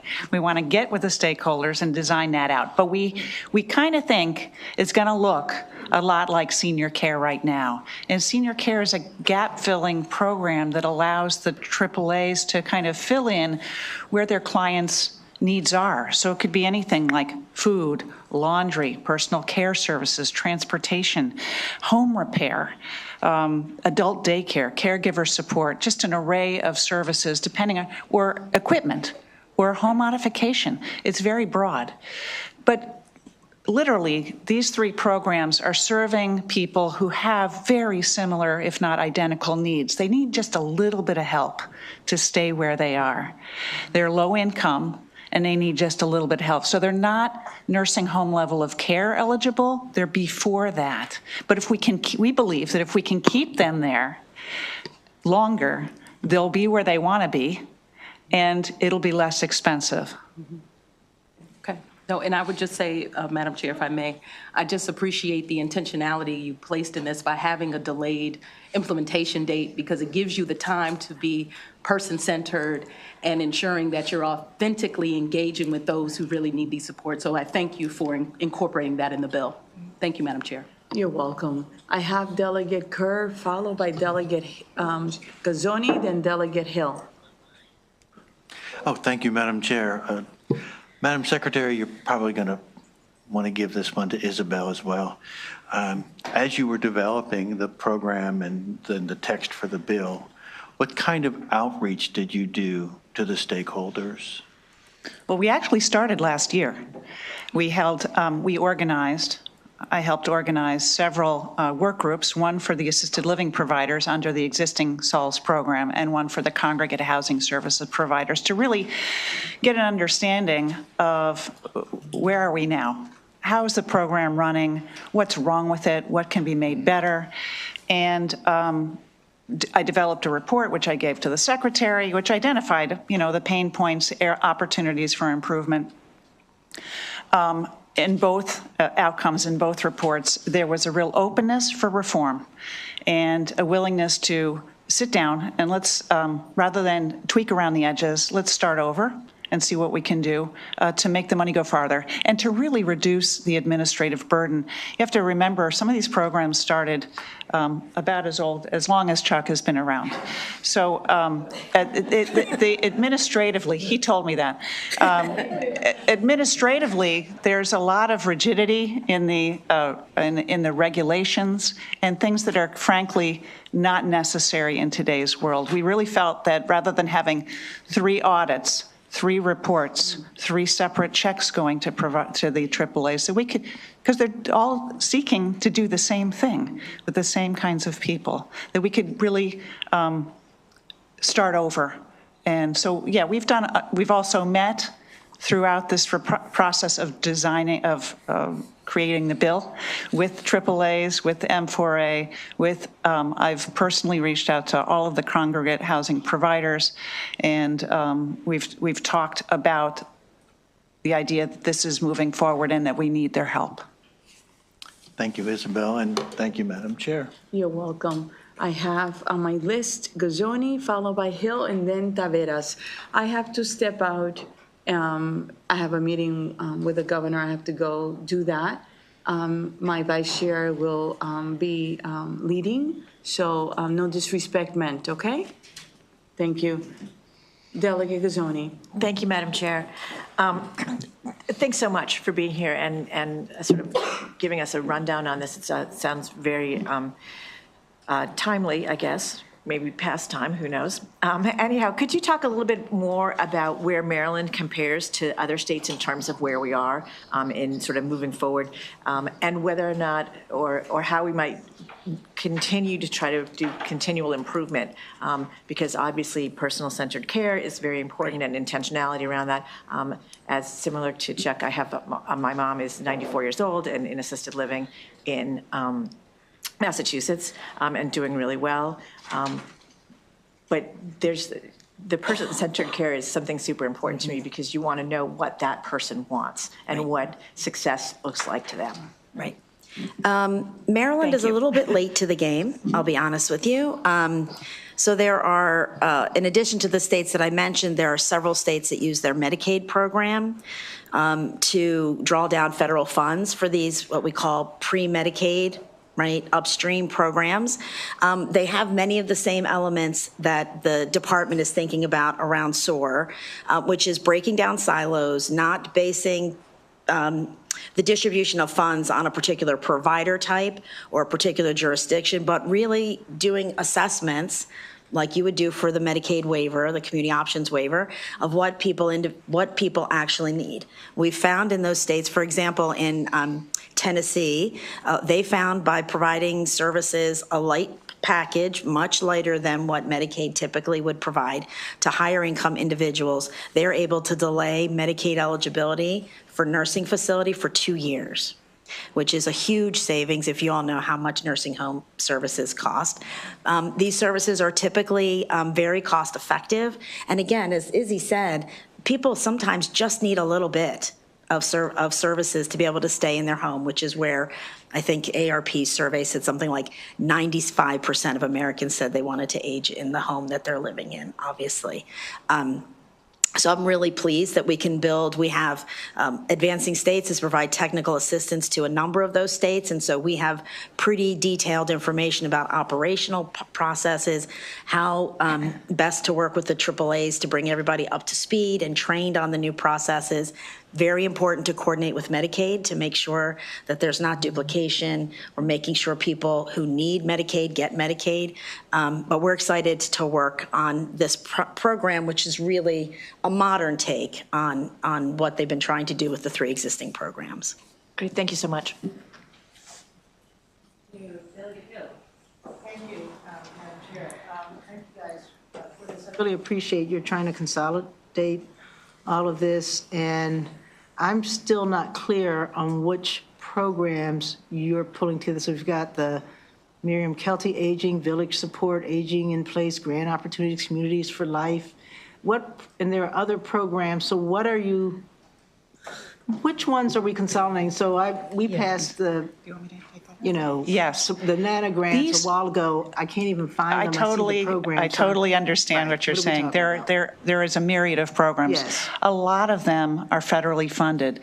These are 3 programs that are purely state funded. What are they? The subsidized senior assisted living program. Okay. The Congregate Housing Services Program, and Senior Care. Okay. Senior Care is the largest. Combined, it's about $21 million. Senior Care is the majority of that, 14 million. And then the Congregate Housing and the SOLS program are much smaller, but fill out the remainder of the 21 million combined. Okay, and where are our NANA programs, our NANA Where are the grants? what? The money that goes to we passed Nonprofits for Aging Neighbors Act, and we're giving that money out, but I hear from people in the community that they don't know how to apply. Folks are trying to see, and I see things that seem to be doing what it did. Right. Established under, 10-101, Right. yeah. This is Deputy Secretary Crawley, and she can probably answer this most correctly. Thank you. Hi, good afternoon. Thank you. Nice to see you, Delegate Hill. Yes, so the programs that are covered under the NANA bill are like our village programs, and we've made a significant investment in our aging in community, aging in place. And what those programs are considered are under our healthy aging grants. Okay, so the villages they got a % of that money. They weren't supposed to get all of it. That's correct. And what we've done is created a competitive process for those healthy aging grants, of which villages are eligible. And also you heard Secretary talk about hyper-local place-based strategies. So we have really looked at under-resourced communities and done very specific outreach, including assistance with how to apply for grants at the department that will really help to provide hyper-local, neighborhood-based interventions and partner and basically strengthen those partnerships with those community-based organizations, and some of which are like neighborhood associations. Okay, so those are the aging in place programs in marginalized communities that you have on your website. So that's from the NANA, and then the villages are from that. Yes. Okay, and they are not going to be incorporated into this other? No, this is completely separate. Yes, that is a competitive grant process that you're talking about. These are our state grant funds that are, that we receive through the budgeting process, and all of our 19 area agencies on aging receive these funds based on an allocation formula. Thank you for the clarification. Thank you. Thank you. Thank you. So that takes care of one of my questions, because I was going to ask the village question. But the other one is on universal design. So where does that fall into the prospects of people being able to age in place in order for them to stay where they live? Let me make sure that I understand the question. When you say universal design, are you talking about the physical plant being designed for a person to be able to live in it across their full life course? Yes. Okay.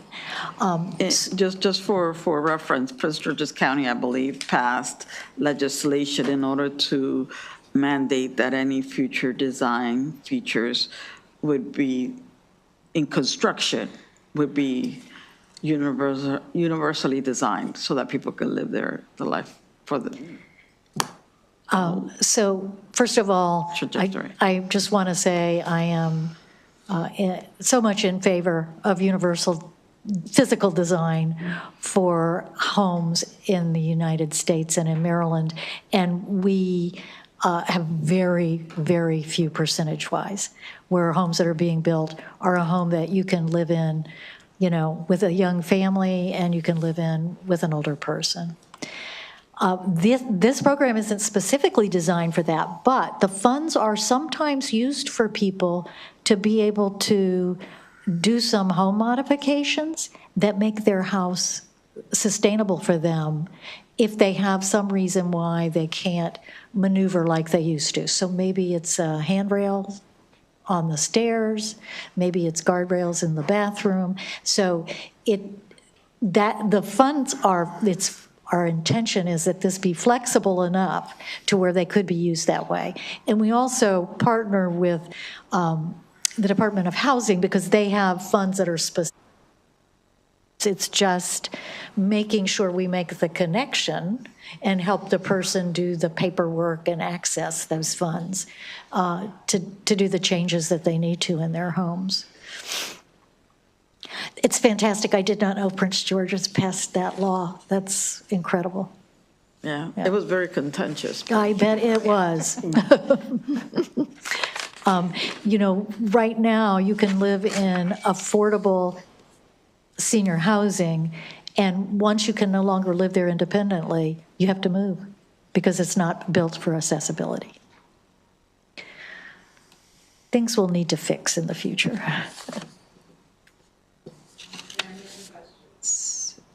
Seeing none, thank you all very much. I'm going to call the second favorable panel, and that's Aaron Greenfield. And I'm supposing that Andrea is going to sit this one out as well. Carol Leinhardt, Tammy Bresnahan, Megan Peters. And I would just ask that folks think about what is additive in their testimony. And if you're putting an exclamation point on something we've heard, just let us know that. So who would like to go first? Good afternoon, Madam Chair and members of the Health and Government Operations Committee. I'm Tammy Bresnahan, serve as the Senior Director of Advocacy for ARP Maryland in support of House Bill 36, and we do support the department's amendments. We also, on the back of my testimony, you'll find we have a couple recommendations, one which they've addressed, and we are very supportive of streamlining and efficiencies, but we like a comprehensive stakeholder engagement, what they talk about. Thorough program analysis to make sure that existing programs to determine which elements work and effectively and which can be streamlined. I think Izzy talked about that. We just want to make sure that that happens. And third, Protecting service continuity. Ensure that no Marylander currently relying on these services experiences disruptions during or after the transition period. If all those factors and recommendations can be met, we're supportive of the legislation. Thank you, and we ask for a favorable report. Thank you, Tammy.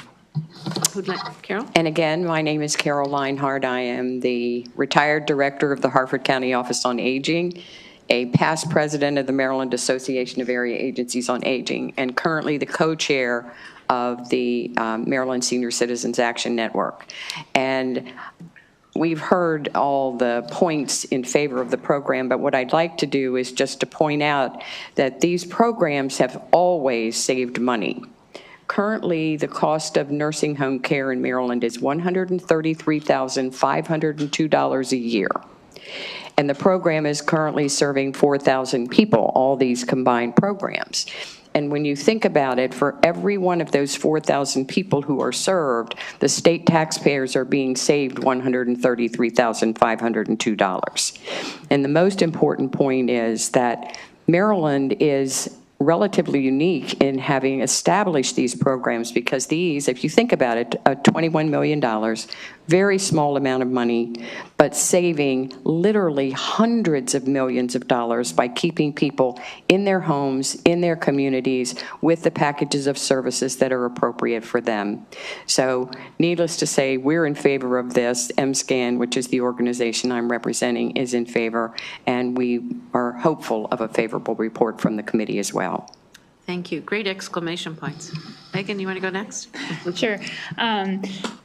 Thank you, Vice Chair, members of the committee. Again, for the record, my name is Megan Peters, Director of Government Affairs for the Alzheimer's Association, here to say, and us too, in support and just generally appreciative of the department's commitment to a smooth transition, supportive of the amendments they've introduced, and urge a favorable report. Thank you. Thank you. Aaron? Yeah, Madam Chair, members of the committee, Aaron Greenfield on behalf of Leading Age Maryland, back again, just thank the department. We're here in support of House Bill 36. You have our written testimony, and just would echo what my colleagues have said. Appreciate the department for their efforts to try and modernize the programs, and we think it's going to, streamlining it will help, eliminate redundancies. For those reasons and many others that you've already heard, we request a favorable report on House Bill 36. Thank you all very much. Before you leave, are there questions of this panel? Seeing none, thank you. And I have a favorable with amendment. This is Ann Seacott, and I'm wondering if the amendments were previously offered. Mostly. Good afternoon, Madam Chair, members of the committee. I'm Ann Seacott, and I'm testifying today on behalf of the Maryland Association of Area Agencies on Aging. We actually have several of them in the audience today who've come in case there are any questions folks want to ask after the hearing. We are in support of the legislation with amendments. I think you all know who the AAAs are. They are the folks on the front lines in your communities helping with a range of services for seniors. We believe these programs are incredibly important, and we do believe that there will be benefit to combining the programs in terms of efficiencies and saving overhead and reporting requirements and things like that.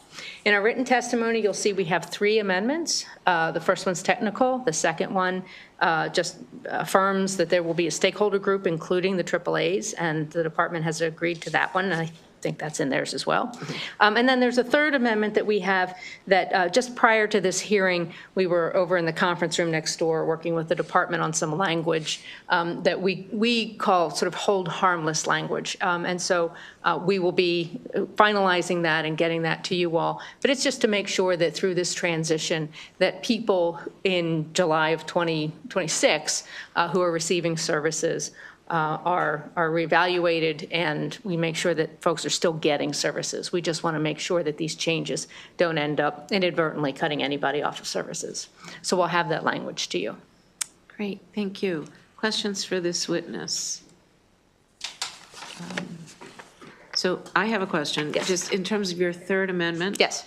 So the language that they are proposing relative to smooth transitions isn't specific enough? You need some additional wording on that?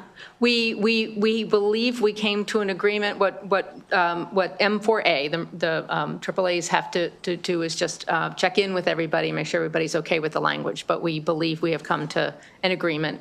We've got the tentative language. We're going to wait for everybody to say thumbs up and go with it. Thank you. Would the representatives of the AAAs please stand so we can see? And thank you for coming to Annapolis on this very chilly day. Thank you all very much. We appreciate the work you do. They're Montgomery County, Harford County, and Cecil County, for those of you interested. Very good. Thank you. So I have 2 virtual witnesses. Can you bring those up, please?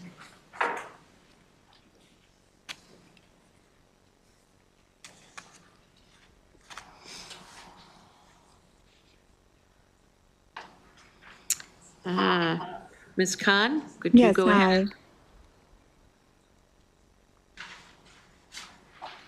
You may start whenever you're ready. Hi, my name is Amina Khan, and I am speaking in behalf of House Bill 0036. I'm actually in favor of this bill because I'm a caregiver for my parents, and they both receive care from Senior Care Program. My father has dementia, and he was placed in a rehab for a little while he was very unhappy there, and his memory was getting worse, so he wanted to come home badly, but there was no support system at the time before the Senior Care Program was able to help him. We did bring him home, and since he's been home, the Senior Care Program has been able to provide him and my mother with an aide who comes and helps him in his daily living tasks with his medication, like reminders for medications, with grooming, self-care, that sort of thing, helping with meals, meal prepping. So with this program, he's able to stay at home. His memory's not getting as worse as it was at the rehab or at the assisted living. Him and my parent and my mom, they're able to live together because otherwise my mom was at home and my dad was in assisted living, and it was a very difficult situation where my mom doesn't drive, and they had to, after being married for 50 years, they were forced to live separately, and it was not a happy situation. Where now with the help of the Senior Care Program, they're in their home together, happier.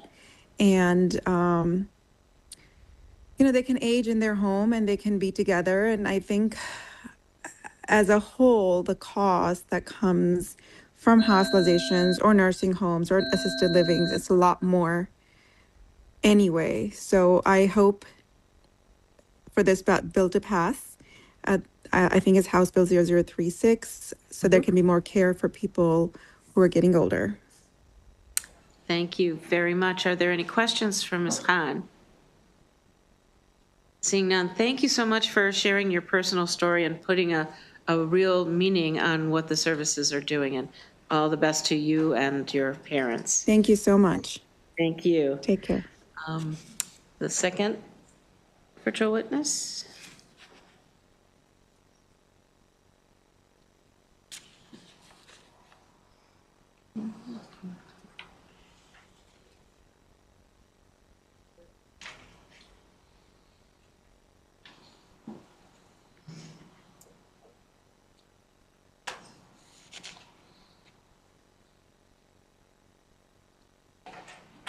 Ms. Kratz, can you turn on your video? There we go. Hello, thank you for having me. My name is Jill Kratz. I am the Manager of Services for Catholic Charities Senior Communities. Catholic Charities has been a provider of congregate housing services program for over 30 years. We have 24 affordable senior apartment buildings throughout Maryland. And we operate 8 congregate housing services programs within those buildings. I have worked with the program for over 12 years now, and can just speak to how powerful the program is for the older adults we serve, piggybacking on a lot of the things that have already been said here. I also just wanted to add that this program really does help older adults stay autonomous as they get older, and be able to make their own choices in the type of care that they have and the place that they're living. And we do believe that most people want to stay, especially once they make the move to our senior community. That's where they want to be. They don't want to have to move to nursing homes and honestly get care that they probably don't need if they have these additional supports in place. We fully support the modernization of these programs, as working with them for so many years. We know it's needed, and definitely limiting that administrative burden would be such a benefit to allow us to better serve the residents in our buildings and providing these services. And letting them focus on their health and their quality of life rather than cleaning. Oh, oops, no. Sorry, I think I got muted somehow. Go ahead. Okay. Sorry about that. So I just also wanted to note that with us being able to provide the services directly in our apartment buildings, it just allows us to know those people even deeper and make early interventions to potentially prevent or delay those nursing home transitions even more. So thank you for this opportunity, and we fully support this bill and the Department of Aging. Thank you very much. Are there questions for this witness? Seeing none, thank you very much for your time and your testimony today. And that does conclude the hearing for HB 036. Thank you all for being here. And we will go to our last bill of the day, which is HB 345. How did you manage that, Delegate Carr? And it is Interstate Social Work Licensure Compact. And we have as your panel Carissa Proctor, Christine Crone, Dan Martin, Starling Hathcock. Is that correct? Can you repeat that? Sure.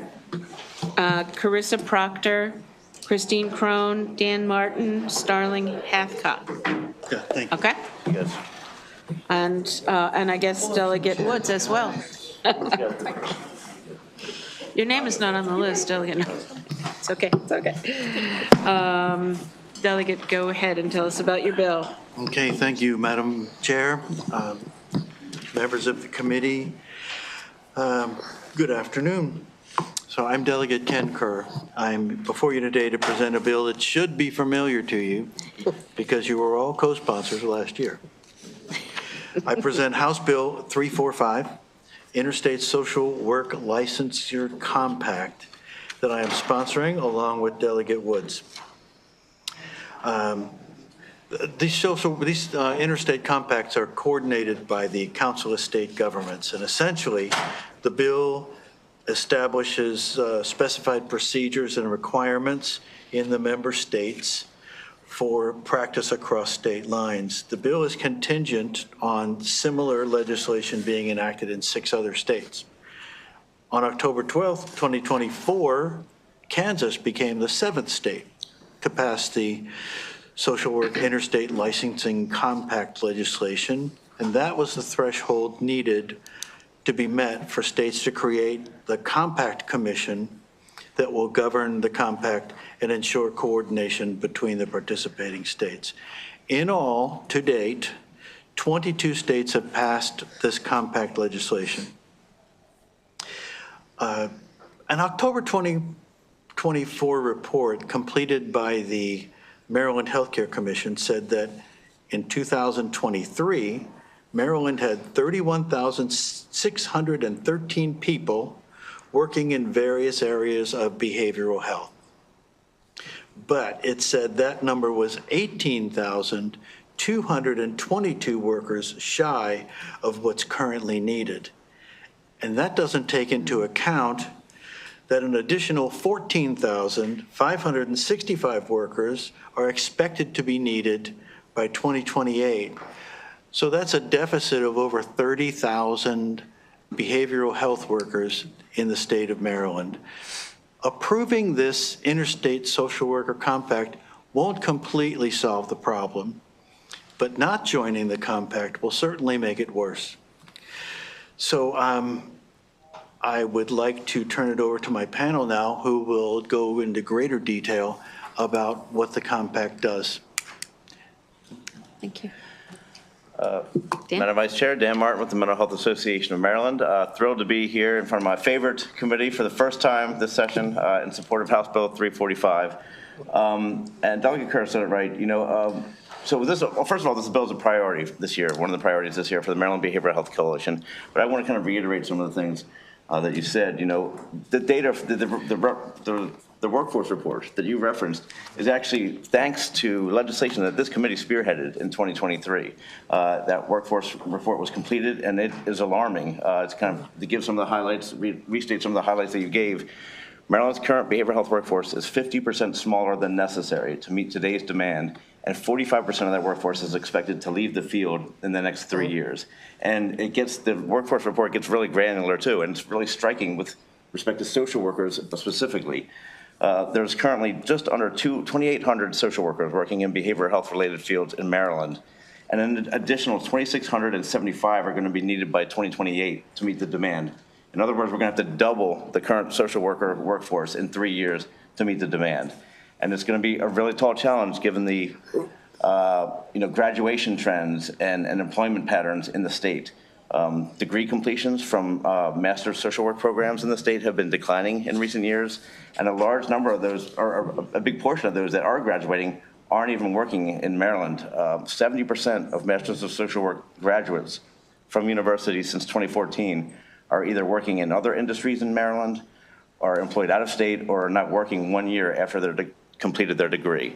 And so, there's a lot of things that we can do, strategies, funding strategies that may be tough this year, but we want to come back to you all next year to kind of address these things.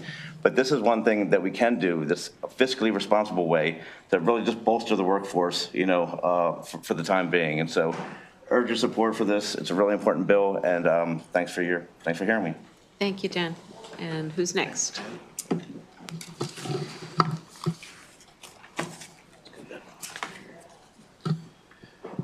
Good afternoon, Madam Vice Chair and members of the committee. My name is Caressa Proctor, and I'm the Executive Director of the Maryland chapter of the National Association of Social Workers, which represents over 2,800 social workers across the state.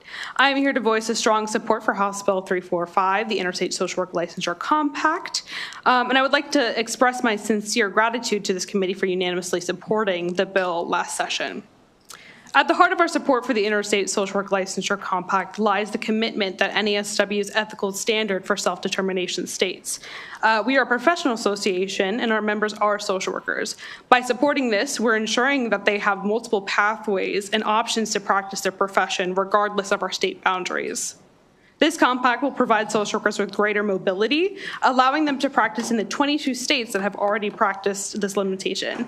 By entering this compact, regulated social workers holding the interstate compact licenses will be able to practice in member states without those unnecessary barriers such as financial costs, delays, and complex application systems. This is crucial for retaining skilled social workers and expanding access to care. It also ensures that individuals and families can maintain their therapeutic relationships with their social workers even if they continue to move to another member state. As you know, we are currently facing a significant behavioral health crisis in Maryland. The Maryland Behavioral Health Workforce Assessment has highlighted a troubling shortage of behavioral health workers, a gap that is only expected to worsen in the coming years. The assessment also identified concerning disparities, such as Hispanic and Latino workers that are underrepresented in this field. This shortage also shows the inequities that not only face social workers who are vital to the care systems, but they also put vulnerable communities at a greater risk for insufficient services. This compact offers an important solution to these challenges by expanding the pool of qualified professionals available to serve Maryland's communities. It also provides a pathway for social workers to practice across state lines. Thank you for your time and your consideration of this bill. Were you able to finish? Okay.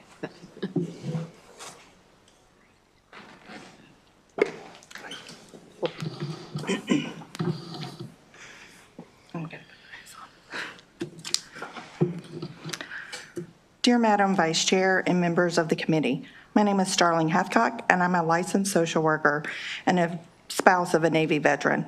I reside and practice in Frederick County, Maryland. The significance of the Social Work Compact resonates deeply for all the things that my colleagues have said. Last year, I shared how this compact would benefit my clients and thousands like my clients.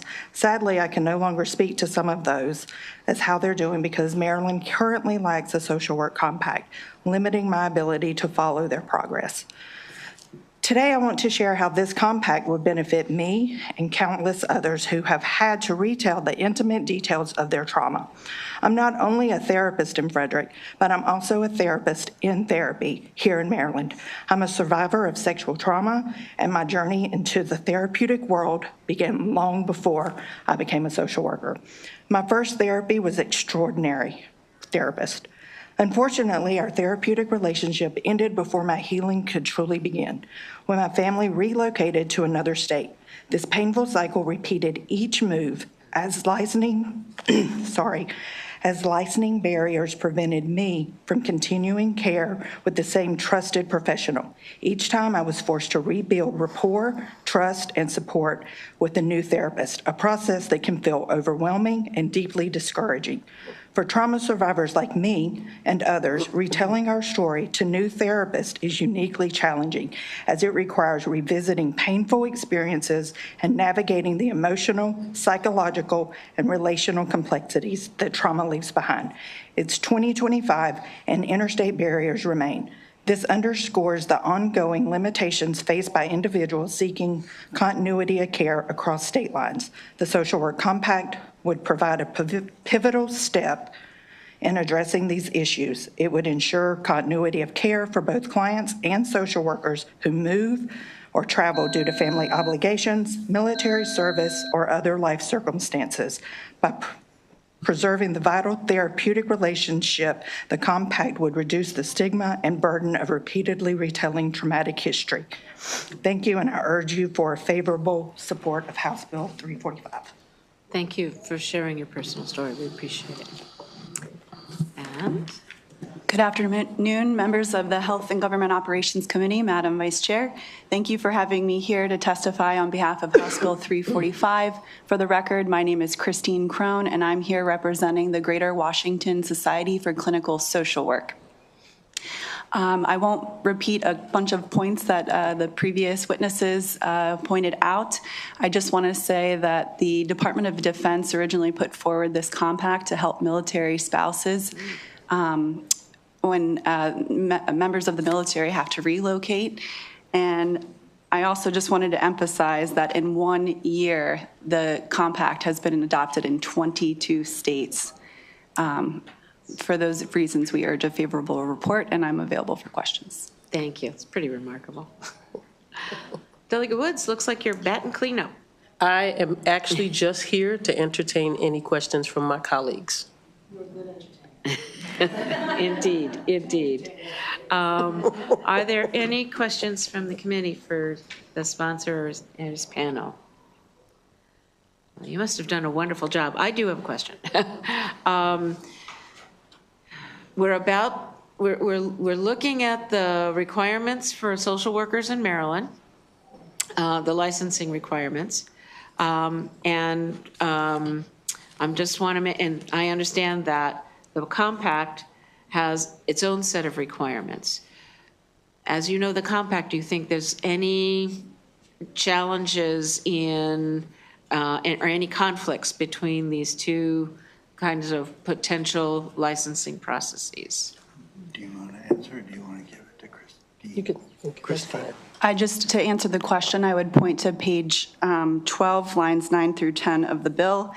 It says, nothing in this compact shall affect the requirements established by a member state for the issuance of a single state license. Okay, and the expectations and standards to participate in the compact are clear. And they may be different from Maryland, but a person wanting to sign up in the compact would know what they had to do to meet the requirements of the compact.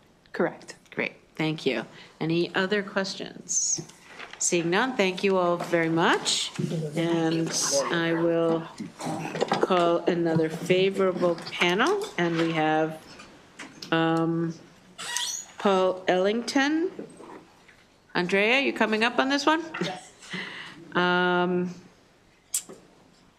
Okay, so Paul and Andrea are in person. We will have Christopher Arnold after that, okay? Great. Thank you, Madam Vice Chair, members of the committee. Andrea Mansfield. I'm here today representing the licensed clinical professional counselors of Maryland. And actually, the last panel you just heard from was fantastic, and they covered all the points. I guess I would just add, I know my client is very supportive of all efforts to provide access so individuals get the services that they need, and the compact is definitely a way to do that. I would just encourage, offer their favorable support and urge the committee to pass the bill favorable as well. So thank you very much. Thank you. Excellent testimony. Thank you. My name's Paul Ellington. I'm with State and Local Advisors. I'm here on behalf of For All Seasons, which is the largest rape crisis and behavioral health provider on the Mid-Shore, and they also provide services statewide through telehealth. As Andrea indicated, and as we all observed, the previous panel was far more eloquent than I could ever be.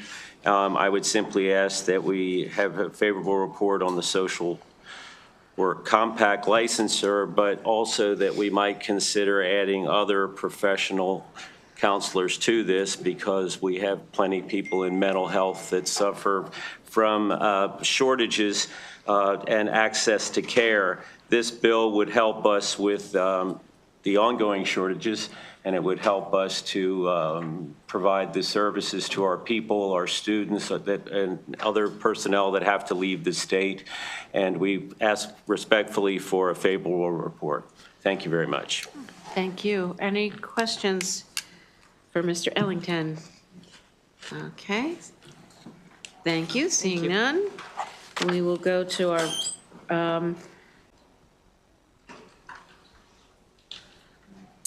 good afternoon, Mr. Arnold. Good afternoon, Madam Chair. Christopher Arnold, the Mid-Atlantic Region Liaison, United States Department of Defense State Liaison Office. As the Pentagon's voice on state policy, you know I bring hard data on military spouse employment, and since we've entered into our cooperative agreement with the Council of State Governments, consider our success since Maryland's joined 6 of them, knocking down barriers for nurses, counselors, and therapists. Military spouse unemployment has dropped by 20%. Ask any of our commanders when spouses can't work, readiness suffers. This compact lets social workers deploy their skills wherever duty calls, benefiting all practitioners of the occupation, and every military installation in Maryland becomes more competitive for basing decisions when we support our spouses' careers. Our families' professional skills don't expire at the state border. So we've got quality social workers ready to serve. Let's get them in the fight from Andrews to Aberdeen. Happy to answer any questions. Over.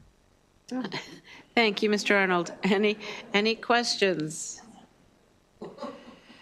We like the order there. That was terrific. And it was so good. I see no questions. Thank you for being with us today. Thank you, ma'am.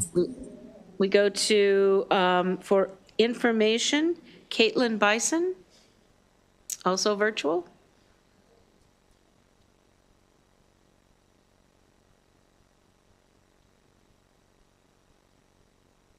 Yeah. Good afternoon, Ms. Bison.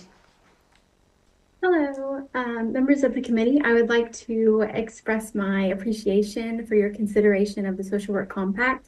My name is Caitlin Bison with the Council of State Governments, and I just wanted to provide some background information on the compact. So as you've heard, CSG has facilitated the development process for all of the active occupational licensing compacts, including the 8th that Maryland is a member of. And for 18 months, CSG developed the compact language with stakeholders in the profession, such as ASWB, NASW, the Clinical Social Work Association, regulatory boards, and social workers themselves. The compact will enable social workers to obtain a multi-state license issued by their home state to practice in other states to join the compact. And this compact is similar in form and function to the 8 other occupational licensing compact that Maryland is already a member of. A licensee practicing under a multi-state license must abide by the laws and regulations that govern the practice of social work in the state where they are located. So the Maryland Board of Social Workers would have jurisdiction over anyone practicing in Maryland under a multi-state license. Additionally, as you've heard many times, the compact also benefits military families who can designate their home state regardless of where they move. Like all other compacts, it will be governed by a commission currently made up of 22 member states. And if enacted in Maryland, a representative from the Social Work Board in Maryland would serve as a delegate on the Social Work Commission and be able to vote on their rules and bylaws. Overall, the Social Work Compact will increase license portability for social work professionals in Maryland, support military families, and improve access to social work services for Maryland residents. I'm happy to answer any questions. Thank you. Thank you. Are there any questions for this witness? Delegate Kerr. Thank you, Madam Chair. I usually don't like to ask questions on my own bill, but Caitlin contacted me this morning about a technical change that needs to be made to the bill. Caitlin, will you speak to that, please? Yes, there was just one deleted phrase, actually two small deleted phrases. We just like to have the compact language be as similar as possible across states, and we found that this deletion kind of changed the meaning. So it's just kind of a technical error that we would like to get amended if possible. And we would consider that a friendly amendment. You would? Okay, thank you. Thank you. Any other questions? Seeing none, thank you, Ms. Bison, for coming. The last witness of the day is virtual. Is she in the waiting room? I think that she's probably not going to be here. And I would point out to the committee that there are 8 pages of positions on this bill, and they are all favorable, just so you know. With that, right. With that, that concludes the bill hearing on HB 345. Oh, I'm sorry, Delegate Martinez. Yes, thank you so much, Madam Chair. We do have a superstar in the audience. I have a really good friend who happens to be a social worker, but also a fellow elected official. If Councilmember at Large from the City of Sea Pleasant, Sharika McCarthy, would join us in standing. Thank you so much for joining us in HGO today. Oh, thank you, Delegate, for introducing her. Absolutely. She's a social worker, so I'm sure she cares about these matters. Absolutely. Delegate Bagnall. Thank you, Madam Chair. And just a clarifying question that should we adopt the technical amendment, that would open up the opportunity for potential co-sponsorship amendment as well. Isn't that so? Was this a pre-filed bill, Delegate Kerr? No, Madam Chair, it was not. So that opportunity is available at voting. Okay, thank you. It seems like, we have a pattern of this on this bill. I thank you all very much. That concludes the hearings for today. Thank you for your time, your patience, your good questions. And remember, there is a voting session tomorrow at 11 o'clock and a briefing, I believe it's right after the voting session, but it may be 12 o'clock. Thank you all. Have a great evening.